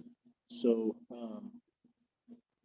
I still use Mountain Tech. Yes, mounding is going from a number 2 to a number 7 generally, and I pack my soil super tight. A lot of people don't know this, but if you pack your soil tighter, you got to think of it like this. Outside of plant, and I'm deviating because I'm reading comments. So the Organics Live, I'll just finish with that. They make like a veg, a transitional powder, and then like a PK type mid to late finisher. And then they made a 0-2-10, because in the last 2 weeks of feeding, you don't want any phosphorus. You really just want to push the potassium to help ferment and get some more robust growth and some weight and some more resin, and that really is where you're going to get that. So they do have like 4 different stages on their powders: the humic, the fulvic, castor bean, the compost. They make a lot of really great stuff. So again, hit them up on Instagram. Really awesome, super knowledgeable guys. So the mounding tech, though, I'll get into it on another show, but I pack my soil super tight. Like, I've always packed my soil tight. The reason being, if you're growing outside, your plant would probably root about 8 feet into the ground, I would assume. And the smart pots, you know, I think that they get wide enough to where they don't need that, but in just natural earth, they will go deep. And so when you're gardening in, you know, a small container that's anywhere from 8 to, say, some of the taller ones at 20 inches of soil, you really don't have that much for a plant to root in and set up. And over time, as you water, you don't want to wash away that top cover that's then going to expose a bunch of your nucleus roots and the crown of that plant. So I will pack my soil super, super tight into a number 2. I do it the keg cup size, and then into a number 1 round, and then into a number 2. And it's from the 2 into the number 7 that we do the mounding, where we'll leave the top of the soil about 2 inches above the transplant fill line in the number 7. And so the purpose of this is 2 things. One, it keeps it breathing all the time, and it also pushes the water out, right? And those are going to be the roots that are actually responsible for drinking, because as a plant develops its roots, the further the roots are reaching, they're looking for water. So if we can get the water diverted to the outside, then that's going to be good for the plant. It also makes it very easy when you water the top of the mound, because immediately the water goes to the outside. You don't have to take any time. You can pour a whole gallon and walk away, and it's going to do its thing. And so as a plant reaches out, it anchors its roots closest to it. And so the ones on the outside are the ones that are going to drink anyway. So you might as well put the water on the outside. But yeah, we also transplant from like a party cake cup size to a number 1 and to a number 2 and then into a 7, because we also try to keep the drying cycle relative to like 2 or 3 days. You can water lightly. I'd rather irrigate solid and have a medium size where the root ball is actually digesting all that water and all that food continuously. So we definitely transplant a lot. But anyway, that's kind of a little bit on top. I can't help but wonder, or I want to ask, in the mounting technique, have you ever noticed, because I know I have, and again, this is more my theory than anything else. As I mounded up and I've watered, around the plot, but sometimes I water the mound itself and expose those roots, okay? And what I found as I kind of expose those roots little by little, they've hardened off, they've woodened up, and they become their own little, almost like plant or branch. You know what I mean? They really harden off. Yeah, and then you also get that cool little, knot at the bottom of your plant of the intertwined roots that are hardened off. Now, like I said, I pack my soil super tight. Even as you start to get into week 5 and 6, and you've watered that mound over and over, because generally we would pour our water directly onto the mound, so that way it would cascade down and soak some of the center. But you could just pour it on that, know it was good, and you would, no matter what, see that you'd get that like spaghetti wraps around that are like 1/4 of an inch thick and hardening off, and that's due to their air exposure and them changing from a drinking station to an anchoring, and they end up becoming a straw as well. But it's really impressive to see. And the one thing I see often is people are not packing their soil in their initial containers tight enough. You really want to be dense all the way through up, so your plant can really anchor. You'll see the stockings and stuff increase in width when you do this technique of packing the soil. And I'm not saying concrete tight, but pack the soil, pack it in the edges, so when you water, the soil is not going to move and create all these issues. So but as we would pack and we'd get into the number 2, you've got a number 2 container. It's super dense. I'm going to turn it over and get the bucket off and go to transplant it. And then we do something called steering wheel, right, where we round the top of the number 2. So this way, as the mound is sitting, it has nice rounded edges. So when I water that mound, it immediately goes to the sides. And I'm on the phone that has my Instagram on it, so I can't look at it. But if you go on Instagram and you hashtag we mound round here, you'll see a video that's probably like 20 seconds long. I think it's in black and white, but it's me watering a number 2 transplant into a number 7 mound, and it's clear as day as like how it should look. And don't be lazy when you transplant. I'm not trying to talk shit, but be exactly centered. Like, do everything perfect. Make sure your number 2s, your 1s, your K cup, everything's packed and solid and tight. You will see a plant that's ready to perform, rather than a plant that's like overwatered and pissed off, because if you don't mound, a lot of people end up watering too heavy to the center. You get all this water dragging into the crown and the nucleus of the plant.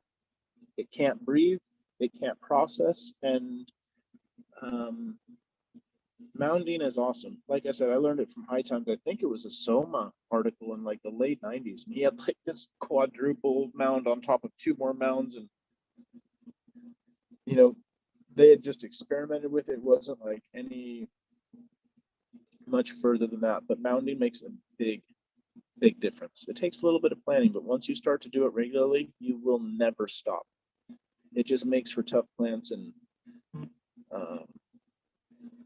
yeah, I'm watching the delay on the video. It's it's weird to see myself on video again. I used to make so many videos. God, I was on YouTube all the time, and yeah.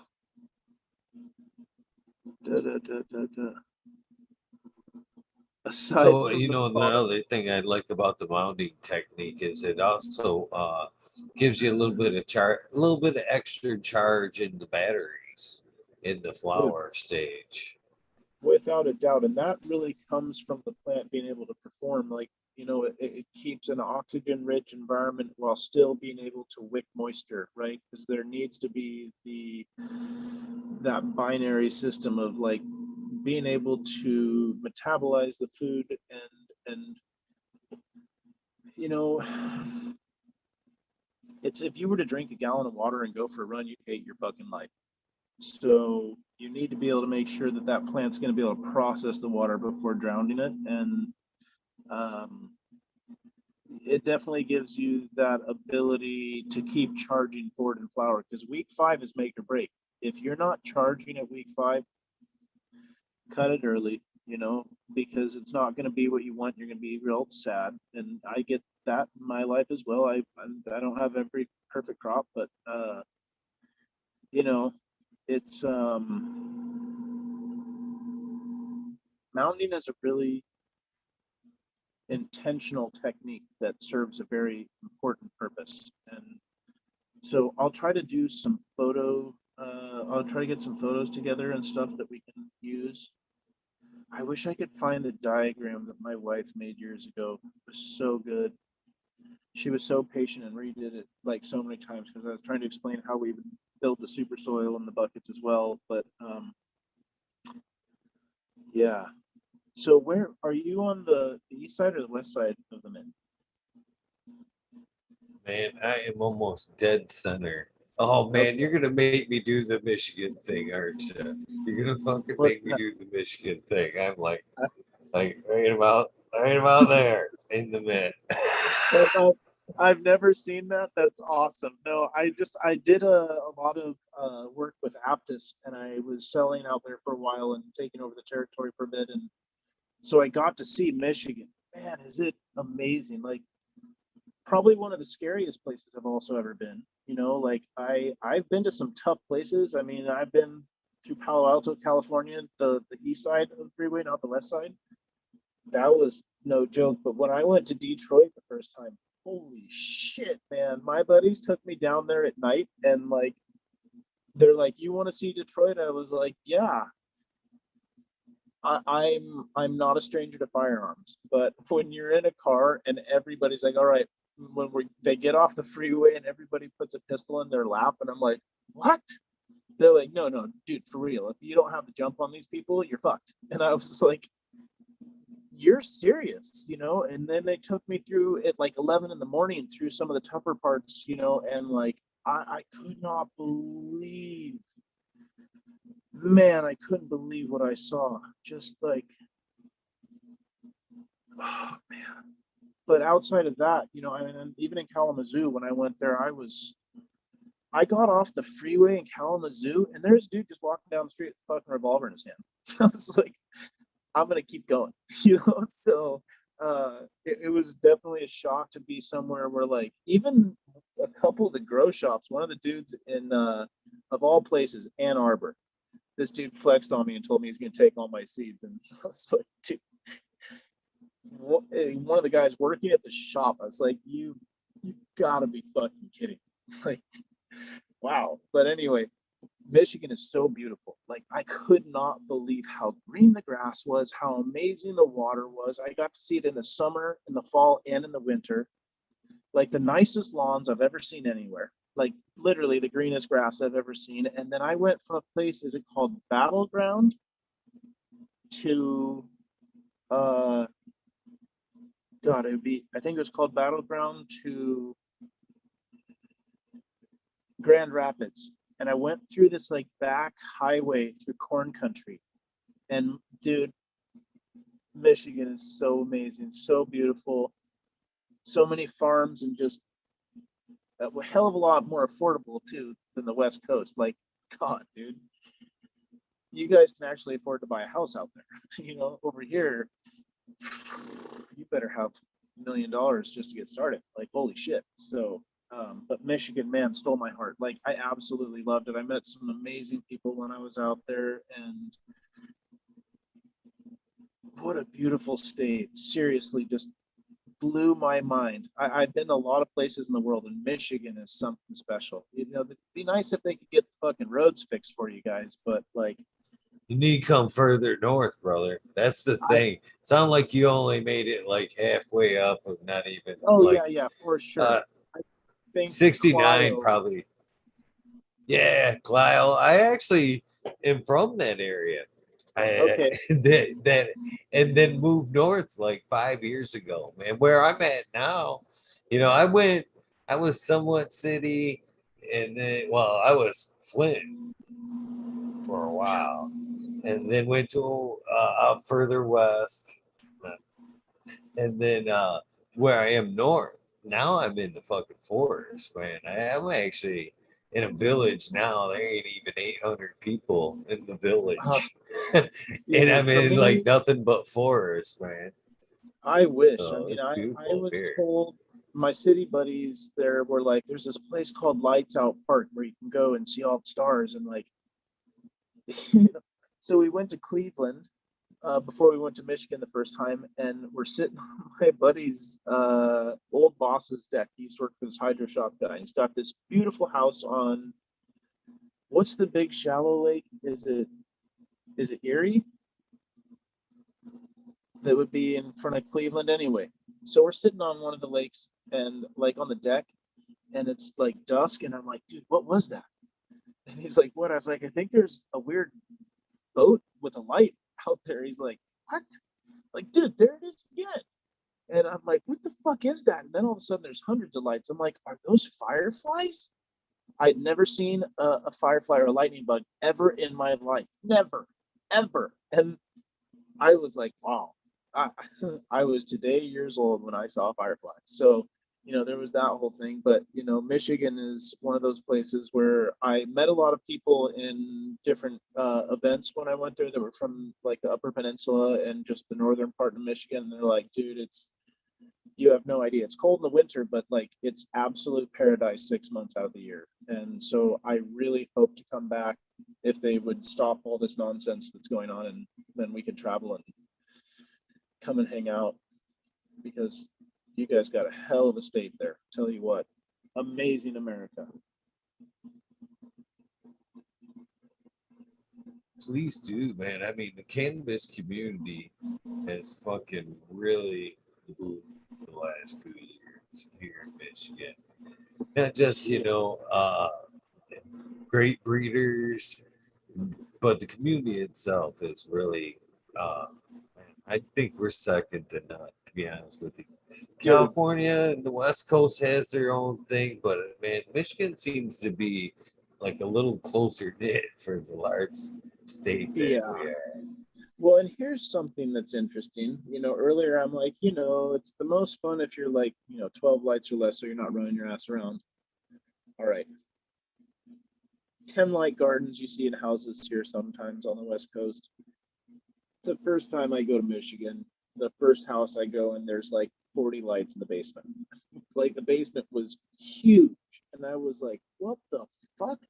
The next one I went to, 55 lights in the basement. I'm like, where the fuck do you get basements like this? And literally, I saw a lot of gardens while I was there, and there were so many huge, amazing, super productive gardens that were slain. And like you guys got the East Coast, there's endless supply demand there, right? So there's that. But it was crazy to see how intense the Michigan system was. I mean, there is no greater place for salesmen to visit than Michigan because those grow shops, I don't care if it's run by locals or mafia, I've never seen grow shops that size, you know? And so yeah, you guys have got something special there. It's intense. It's amazing. And there was so many cool people at the events, man. It just reminded me of the old days. You know, you guys have got like that, like you said, it's tight knit. And so even like when I went to Clio Cultivation, Buddy runs that place, and he was like really fun and wonderful, and throws all these awesome shows, and all these people show up and Oh, party. And he throws down. He puts down a fucking couple good events a year, and I think that smaller event that he has looks way better than the High Titans Cup that they've had. You know, so much intimate, and you could actually talk. And man, yeah, good guy, great guy. To be honest. yeah, very fun. And like, you know, it's funny because when I told people I was going up there next, a lot of the different shops are like, oh, I don't know, man, he's pretty eccentric. I don't know if he'll like you. He doesn't like very many people. I was like, sounds like my kind of guy. And as soon as I met him, I was like, oh, dude, you're a breath of fresh air, dude. And you know, it's like I see people mentioning Grow Green. I've heard mixed reviews with them. They threw a really nice show, and they definitely were there. The thing I really liked about Buddy and Clio Cultivation is they threw the party for the sake of the party. You know, they of course had vendors and this and that to make it more of a fun, like high times type event. But like Buddy went all out, and I always had mad respect for that. And You know, I don't even think it's, to be honest with you, brother. I don't think it's more like so it could be more like a high times event. I think it's more to help out the community. You know what I mean? The people no, that are for sure, coming yeah, into the stores. You know what I mean? Giving them an opportunity to outlet. You know what I'm saying? yeah. It just adds that little bit of like it's more than just a concert at that point. It's more of my reason for saying that is that like not only can you buy a joint or a medible or a cool rolling tray or you know score some of the plant food that you want, but there's like a show going on and kids playing and you know, and that's what you get from a deadhead like Buddy. Buddy is he's a good father too, man. Respect the hell out of that. He loves his kids so much, and I've been a dad for 2.5 years, and what an experience that is.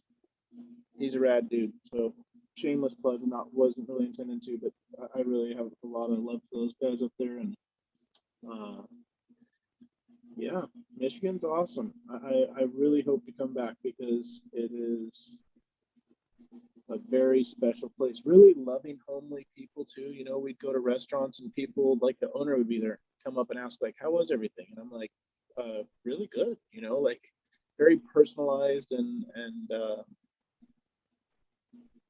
the West Coast is the wild, wild West. Everybody's concerned about things they shouldn't be, and you know, it leads to drama. So, um, So let me tell you a little story, a little bit here. Uh, Sub actually opened a lot of doors for me here in Michigan for that very same reason, man. I started vending. Well, I was started. Well, what mid 17, 18 full effects repping Michigan here for him, and so basically that gave me so many opportunities to act like a fucking a cannabis badass, basically. Man, when I right. threw on the jacket and that, went out and tried to get all them stores, same thing as you're talking about, man. Hitting these grow shops, trying to get the fucking gear in these shops, and opened a lot of doors for me. Before I was testing a lot of the gear for, and internet. You know, we nerds knew we through internet. You know what I mean? But it Right, was when right. when I had the opportunity to actually put on that rep title, I got to, run around, meet people firsthand, pass those seeds, fucking hear the stories, the gratitude, you know what I Mhm. mean? Yeah, And for sure. all due to him, all due to him, you know what I mean? And And that's the thing that was really great about. I think there's situations where people are riding coattails, and that's not the situation with working with sub. It was like you got to be a part of this network that was really at the end of the day driven about passion, or driven by passion, because he was just one of those dudes that loved what he did, and he was able to get people excited. So someone that would have been in your or my position, getting to interact with people that are part of the fan base and people that are genuinely excited about these unique and rare genetic creations and the whole story behind it all. And you know like you say, it opens up so many doors, and you get to meet so many people on a positive front where they're genuinely excited about the work that you're doing. And it was almost like a club, like, and you didn't have to be any special, you know person to get in. It was just a club based upon, like, I really love smoking weed, and like all these people really love smoking weed, and we get along. And uh yeah, man, Sub is just that dude. So much that's been our big always internalized himself.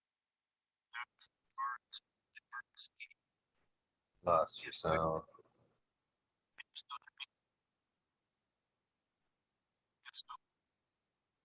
It's kind of echoey. Maybe tap it a little bit.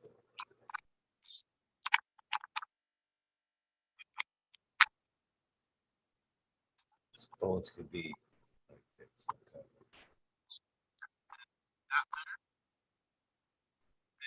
It's still it's still echoey, but I think it's just sometimes we have to just work through it and it comes back. Gotcha.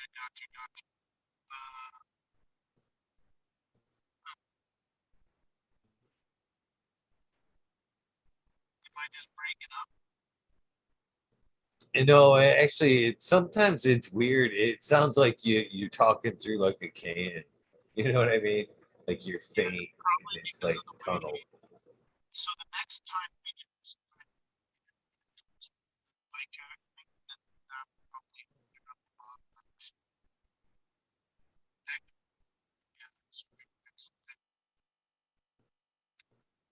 I don't know if I It'll have. come. Dog pauses. Just smack it. No, don't just smack it. It usually comes back in a few seconds when it does this in particular glitch.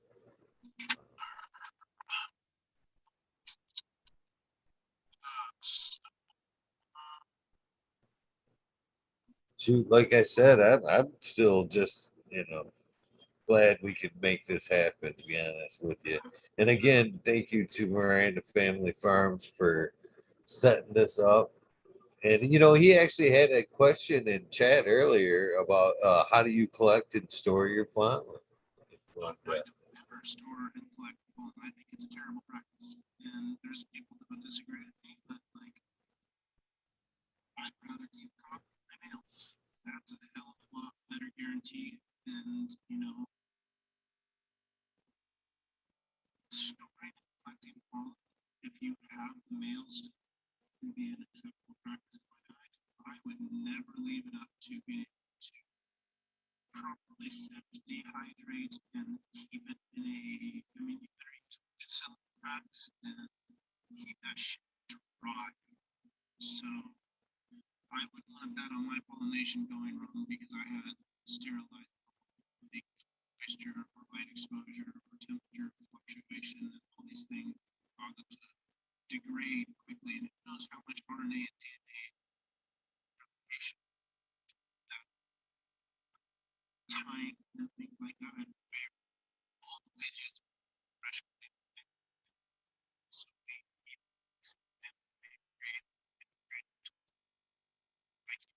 I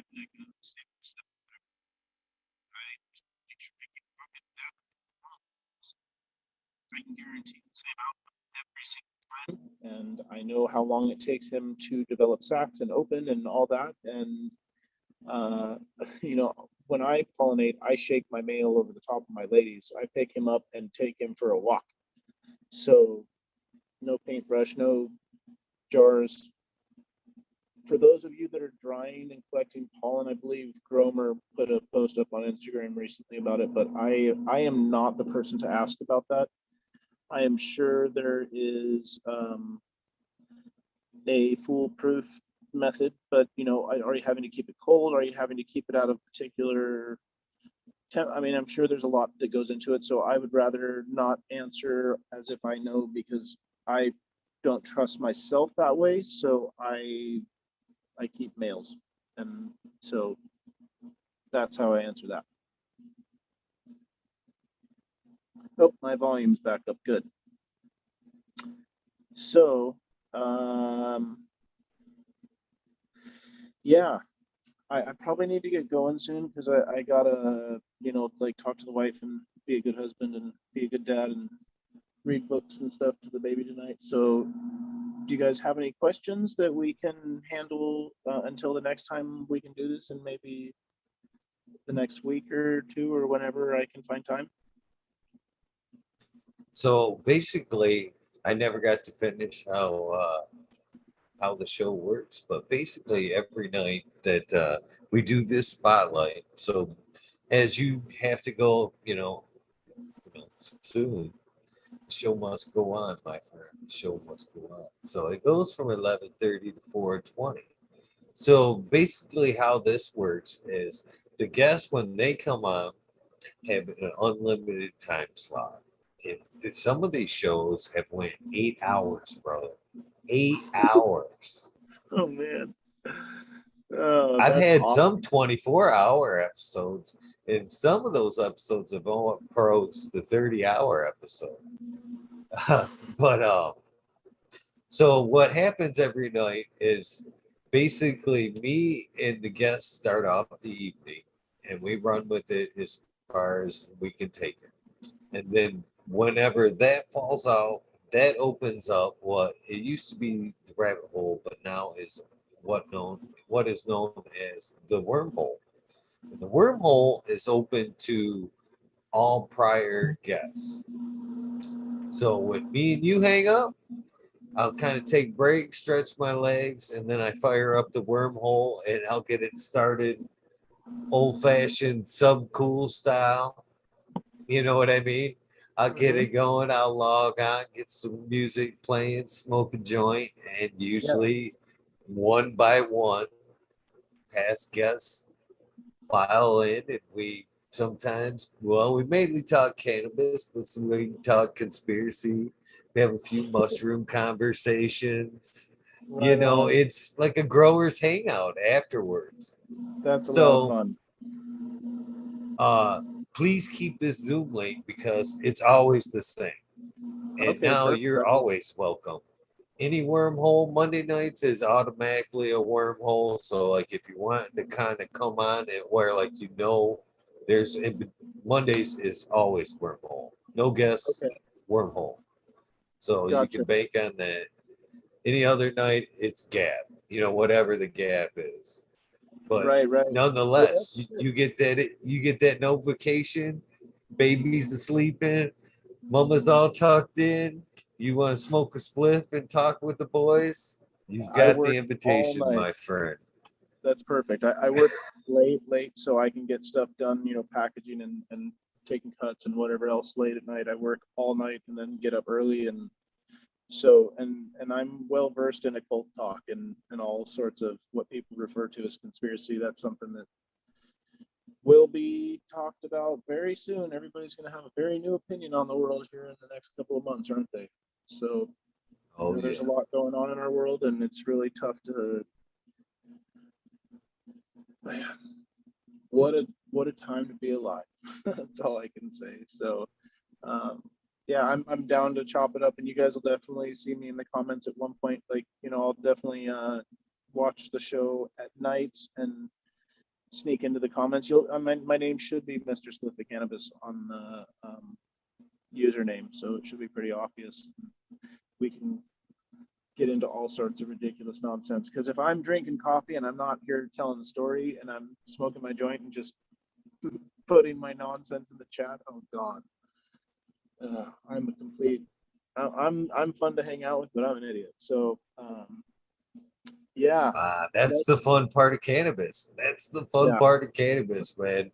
Sometimes we get some, man, we have, you look back at some of the wormholes, man, we've had some just outright fun, crazy, deep wormholes that went just off the rails, but were super fucking fun. Super fucking fun. especially when, like, you know, you've got, it's not like a nothing better to do, it's like I want to do something while I'm doing what I'm normally doing. And that was the great thing about the Weed Nerd shows, is you had something to watch while you were hanging out doing your thing. And so I look forward to it. I think this is a fun experience and something that I'm definitely down to do again. And you know, we can do different themed type things, you know, whenever we can do some thinking ahead or whatever. But yeah, so it's great to be able to tell stories about Sub and to talk to people that enjoy hearing about who he was and what he was. And definitely definitely an amazing magnetic dude. So I will think of some topics, and if anybody has questions, they can always email me at mrspliffcannabis@gmail. You know, if you're looking for beans, we've got them at spliffslunchbox@gmail, or you can look for me on Instagram. We got all sorts of pictures and techniques, and I teach all sorts of stuff. And don't be afraid to ask questions if you're new to it, because we all started there. And yeah, I'm stoked to just meet everybody. And I'm trying to read while I'm trying to talk, and that can be dangerous. God, I can multitask, but I'm still quite an infant mentally. So anyway, thank you for giving me the opportunity to come on and meet you and do this, and Miranda family for linking us. And you know, life is unexpected sometimes, so be ready, because moments come calling when you least expect them. And sometimes that's the best part about life, is it just constantly remains a mystery. And cannabis is a good companion through that journey. So enjoy it, don't lose the fun. Until the next time, I had a lot of fun. I really appreciate it tonight, and I hope you guys did too. Hey, man, that is such a great ending. I hate to ask you. I don't even know how to ask you now. I feel like I want to go and just go back and clip that one out. But it doesn't have the title in it, so I have to ask you. Shit. I wish I'd known that was coming, because that was a good exit, my friend. But Well, basically, you know, what I would do here before you go is like the old school, like radio, like when the artist comes on and fucking, hey, this is fucking Bon Jovi and I'm on fucking 105.5 K Rock. But in this instance, my words, my version, I would say, if I were you, something close to like, hey, this is Eagle and I'm on fucking Talking Shit with Eagle, episode 420. That's the base of it. You can add whatever you want to it after that, before that, after that, make it your own, but it will be kind of your commercial for this episode. So you'll hear this. I'm gotcha. recording now. There we go. Now I'm ready for your soundbite. All right. This is Mr. Spliff. We are talking shit with Eagle. This is episode 420. We talk about all things subcool and soil and ganja. If you love herb and you need something to do, light one up and come and hang out with us on episode 420. Mr. Spliff and Eagle getting down. Thank you. Thank you again, man. I've been looking for this for quite long, and I'm looking forward to seeing you again, my friend. Yeah, dude, for sure. And you know, like I said, I'm happy to do it. I gotta make sure I get the wife taken care of. I did not plan well enough today, and so I'm in trouble a little bit. But you know, everything for my queen, and we'll do some cool shows. I mean, I would love to do some. You know, the numbers aren't like so astronomical that we can't just do awesome giveaways. Like, I just want to share some of the promo, or the not the promo, the tribute strains. So the crocodile eye and the subsonic sherb are nothing that I ever want to make dough on. You know, I want to just give them away to weed nerds. I want to give them away to people that would appreciate it, right? So it's like, maybe we can do something fun for the next episode. You know, we could like bring on 50 packs and like give them away to people and just have fun. I want to share, and I want to share in the experience and the excitement of it all, because I don't want to ever lose that, because that's like a big, meaningful, awesome part of this. So yeah, happy wife, happy life. I have some friends sometimes that are like, man, you sure definitely like lay it down for her. And I have to remind a lot of my friends, I asked her to marry me, and I asked her to be my second half.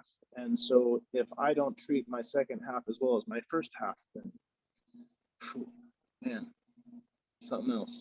Nothing like devotion to the garden, to our friends, to our family, whatever it comes, and be it to my sweet little blue nose pit bull. But there's no higher, greater thing than love and unconditional love. It ain't easy, but man, is it something else. So with that, I'm gonna check out, and really awesome to do this. I just love to be able to be a part of making things fun, and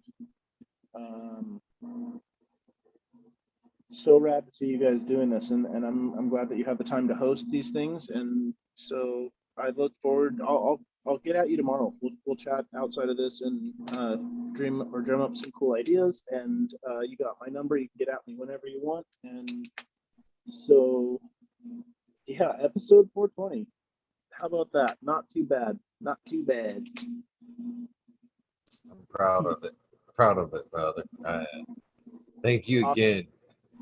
Yeah, dude, seriously, my honor. So let's plan to do this here, and not too long from now. Within 2 weeks, I'm definitely sure we can get back together, and then you know, we'll just I want to give back what Sub gave to me, which was a lot. So if I can do that by sharing stories and, you know, whatever, I'm happy to do it. So, and I'll figure out how to, like, you know, get the camera balanced a little bit, maybe get a backdrop next time with some plants in it, and have some stuff to look at. Oh, the background. Well, even at that, man, see, backgrounds are like super easy. Even if you didn't want to show backgrounds, like it's like a couple of clicks. I'm Like learning you that. can change your background like this. Your background can be anything. Your background can be anything. Gotcha. Yeah, Okay. yeah. Well, I'm working on that, and then you know, I have a lot to learn on that stuff. But sweet, right on. Well, you guys take it easy. Know that it was my honor to be here and to be invited into a tight knit community of awesome people that clearly love each other. And you know, you never know what tomorrow brings, so make sure you show people that you love them. That's why I hug people the way I do. And yeah, with that, you guys have a good night. We'll talk to you soon, and all the best. Thank you, brother. You guys know the deal.